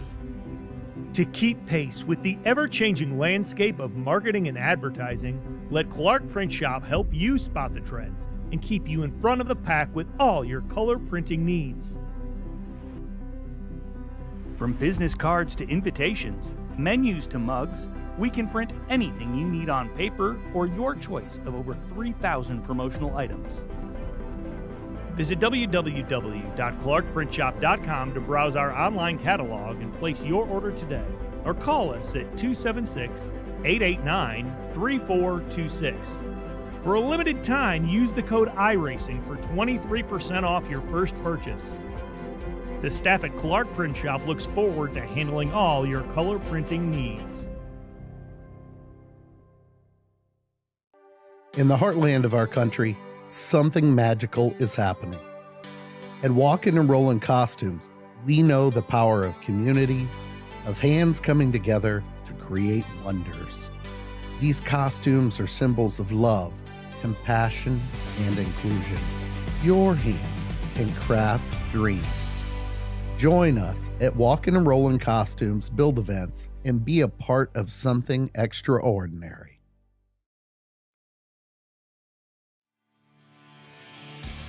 For the second week in a row, Saturday Night Racing League's turned into Sunday Morning Racing League, but we only had to do it in one server this week. Talladega is complete. This track definitely bit a bunch of drivers tonight, but it's Adam Cabot who's been able to tame this monster of a super speedway the second straight season. He gets the victory, completes the Clark Print Shop Pole to EOL challenge. As we go over the race results, by 4/100ths of a second, he beat AJ Stravato to the line. Cabot the winner, Stravato second. Bryce Shoemaker started the final lap, 11th position. He got through the chaos in the trioval to get third. Brian Hennings, he was great all night, and he gets a fourth place to show for it. Caleb Weekly, a very solid run. He got through all the chaos as well. Some surprises in the top 10 for sure, with Hennings in fourth, Shoemaker third, Weekly fifth. Matt Shanowski, another one we didn't really talk about tonight, gets sixth. Benjamin Richards seventh. Chuck Sweeting, a solid top 10. He hung around all night, and he finally survived the race. When we talk about him, he gets the 8th position. Joshua Banks, he's going to be thinking what could have been. He earns big on the 48, of Jeff Wright, but he might have caused a caution. That could be a points penalty, and he could have earned a lot more with a top 5 result, but he'll be okay with 9th. And Brian Chambliss survived those incidents as well to get the 10th position. Coming up behind our top 10, we have the 84 Kenny Kibbe. Then Joseph McWhorter takes home 12th. Bailey Turner in 13th. Noah Mahalski will take 14th. Alex Bell, the 15 car, in the 15th spot. Kyle Peacock in the 83 will take 16th. Eddie Trejo in 17th. Casey Lakatos in 18th. Brandon Wallace in the 99 will take home 19th. Justin Ritchie will round out our top 20. Alex Bell, Bailey Turner, McWhorter, they all, and even Kibbe ran better than that. Not the finishes they feel like they probably deserved. Mark McFadden, Jerry Bergeron, the final drivers on the lead lap. Bergeron with the restart penalty that really didn't give him a shot to get a better finish. Jeremy Miller, 23rd. He had a chance to gain on the 48, couldn't do it. Michael Sturgill kind of putzed around and kind of rode with his damage, got 24th. Angel Horonis was in the final big one that brought out the green-white checkered. He finishes 25th. Taylor Butcher Benjamin, 26th. Dakota Floyd, 27th. Nick Wood, 28th. Stephen Davis, 29th. And the 38 of Dallas Seward will round out the top 30. And to bring up the rest of this field, the 89 of Austin Belke, not the race he was looking to have, exited just early. Ray Massey in that 23 will take the 32nd spot, followed by Jonathan Smith in the 72. Max Cost will take home 34th, followed by Mark Whitley. Then Ryan Carwile, another chase driver that just did not have the race he needed tonight, followed by Jeff Wright there in 37th. Our top two here, falling all the way back here to the last group of this field. And followed by Rob Hamp in the 4 in 38th, and Matthew Radford in the 97 will take home 39th, followed by Reggie Ortega in the 2, taking home 40th. And our final two finishers of the night, Ben Laughter, early exit in 41st. Keith Shoemaker exited the race before he even had a crash, finishes 42nd. Seth Hatchell, Derek Garrison did not even start tonight, so a 42-car field. That's how the results ended up. 6 cautions, 36 lead changes, including the last one. Travato led the white flag lap, but Cabot took it away from him by technical terms. As we have our interviews with our top 3 drivers, Logan Threlkeld is down there with Bryce Shoemaker with a surprise top 3 result for the 43. Yeah, Bryce Shoemaker, man, started out that last lap in the 11th position, made your way all the way up to 3rd. Give me just a quick rundown of what your thought process was coming to that checkered flag. I restarted on the outside there for the green-white checker, did like 16th place or something like that, and I knew immediately, like, I wasn't going to get up there. Like, I didn't have the speed to do it, and I had damage.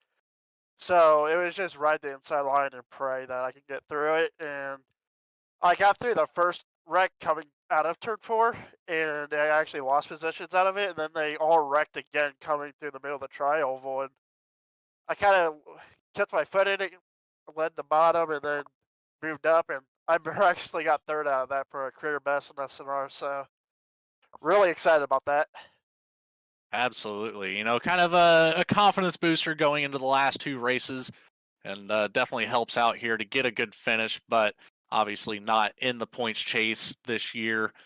But overall, not a bad race for you at all. Bryce, is there anybody you'd like to say thanks to? I just gotta say thank you to all the sponsors in SNR 29 Graphics, M&J Distributors, Walker and Rolling Customs, Clark Print Shop, and VSPEED for putting on a great show. I can't wait to watch this one back. Talladega is always fun and usually the most exciting broadcasts of the season. Thank all the admins for putting SNR on. Wouldn't want to spend my Saturday nights anywhere else, so they do a great job. I know last week at Bristol I wasn't there for, but they had that whole situation happen where they had to start a new session, and I don't think anyone else would have done a better job with how they handled it. So just shout out to all of them for doing a great job putting this on, and thank you to all the drivers that show up, put this thing on. Wouldn't be a league without them. Absolutely correct about that. And Bryce, congratulations on 3rd place here tonight, buddy. Thank you. With that, we'll move right back on to Connor Horn, following up with our 2nd place finisher.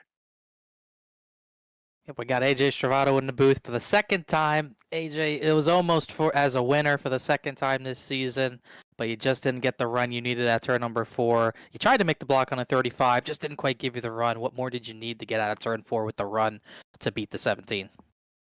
Just them not to wreck. If I think we kept kind of cordial out of 4 right there.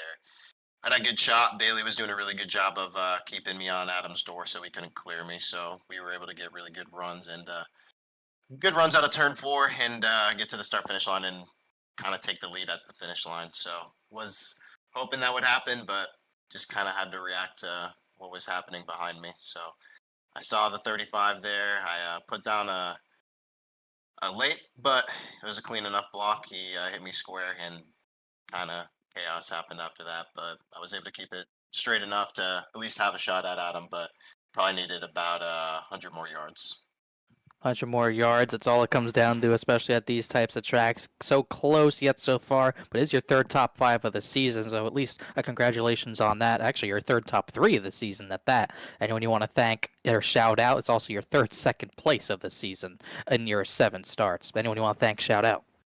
Yeah, just all the league admins, Jeff, Walk-In Rollins Costumes, Clark Print Shop, 29 Graphics, and the league admins who do a really good job running this league. Wish I could run it a little bit more, but life happens. And just my two teams I'm on, Nexus C Sports and Project Valorous on the car for my road team.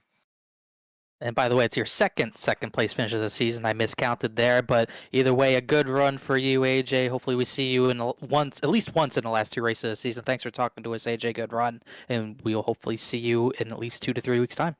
Yes, sir. Good to talk to you, Connor. Yes, sir. You too, man. That is our second place finisher, AJ Stravato. We do have unofficial points. We'll go over them after we go over to our race winner for an interview, but those are unofficially updated at this point. But it's not about points. It's not about points for Adam Cabot. It's about victories in Adam Cabot, and it's actually really about money for Adam Cabot. $30 richer for the Pole to EOL Challenge presented by Clark's Print Shop. You did that to perfection tonight, and you might have even led the most laps. We'll have to get a count on that. But Adam, you go back-to-back at Talladega, get the money, get the race victory. How important were those late race restarts to have teammates by your side to be able to kind of work together to stay in that position? It was sort of important, but I mean, I had Bell, who wasn't a teammate, behind me for the last couple restarts, and I don't know. I mean, with this package, you're kind of just gridlocked, so I just held it wide open on the bottom, and that was pretty much it. I kind of feel like Ross Chastain. I did nothing, but hey, it worked out. I wish super speedways went that easy for me, but they usually don't. But either way, definitely worked out for you. Obviously, turn number 4 was chaos. There's a lot of chaos behind you in the last 20 to 30 laps, but you're able to kind of stay in front of it. Did you think you had the race won out of turn number 4? Or was that really just the beginning? Probably a rhetorical question, but yeah, I mean, no, because like it's so delicate with the pushing, and like it's so easy to get turned, and I mean these finishes are always chaos. So I definitely didn't think I had it in the bag. But when I saw them start wrecking behind me and the top lane get all discombobulated, I figured it looked like I was in pretty good shape there. And entering the tri-oval, I knew that something pretty crazy would have to happen for me not to win. And I know that AJ wasn't going to just wreck me there. So yeah, usually it's down to the wire, but I kind of knew entering the tri-oval that it looked like it was pretty much in the bag. But yeah, really it was very much, I mean, kind of like how the next gen is actually in real life. It's just totally a track position race. I mean, I say that ironically considering I did the go to the back challenge and came all the way from last to the front, but you know, you can make progress, but then eventually you just get gridlocked somewhere in the top 10 and just really not taking tires or just taking lefts or just taking rights, doing anything just to kind of stay out front. And then like for that middle section of the race, I literally, there was nothing I could do. I was just stuck on the bottom like 4 or 5 rows back for like what felt like forever, like no opportunity to go up or do anything. And then probably the biggest deciding factor in getting the win was just all the teammates doing a green flag pit stop together. So that got us the track position, and luckily I kind of led that train out of the pits. And from that point on, it was pretty much just holding it wide open and staying on the bottom. There really wasn't much more to it. I mean, yeah, I can't be disappointed to win. Really, really cool to get this win, but I don't exactly feel like I did a ton to earn it, to be honest with you.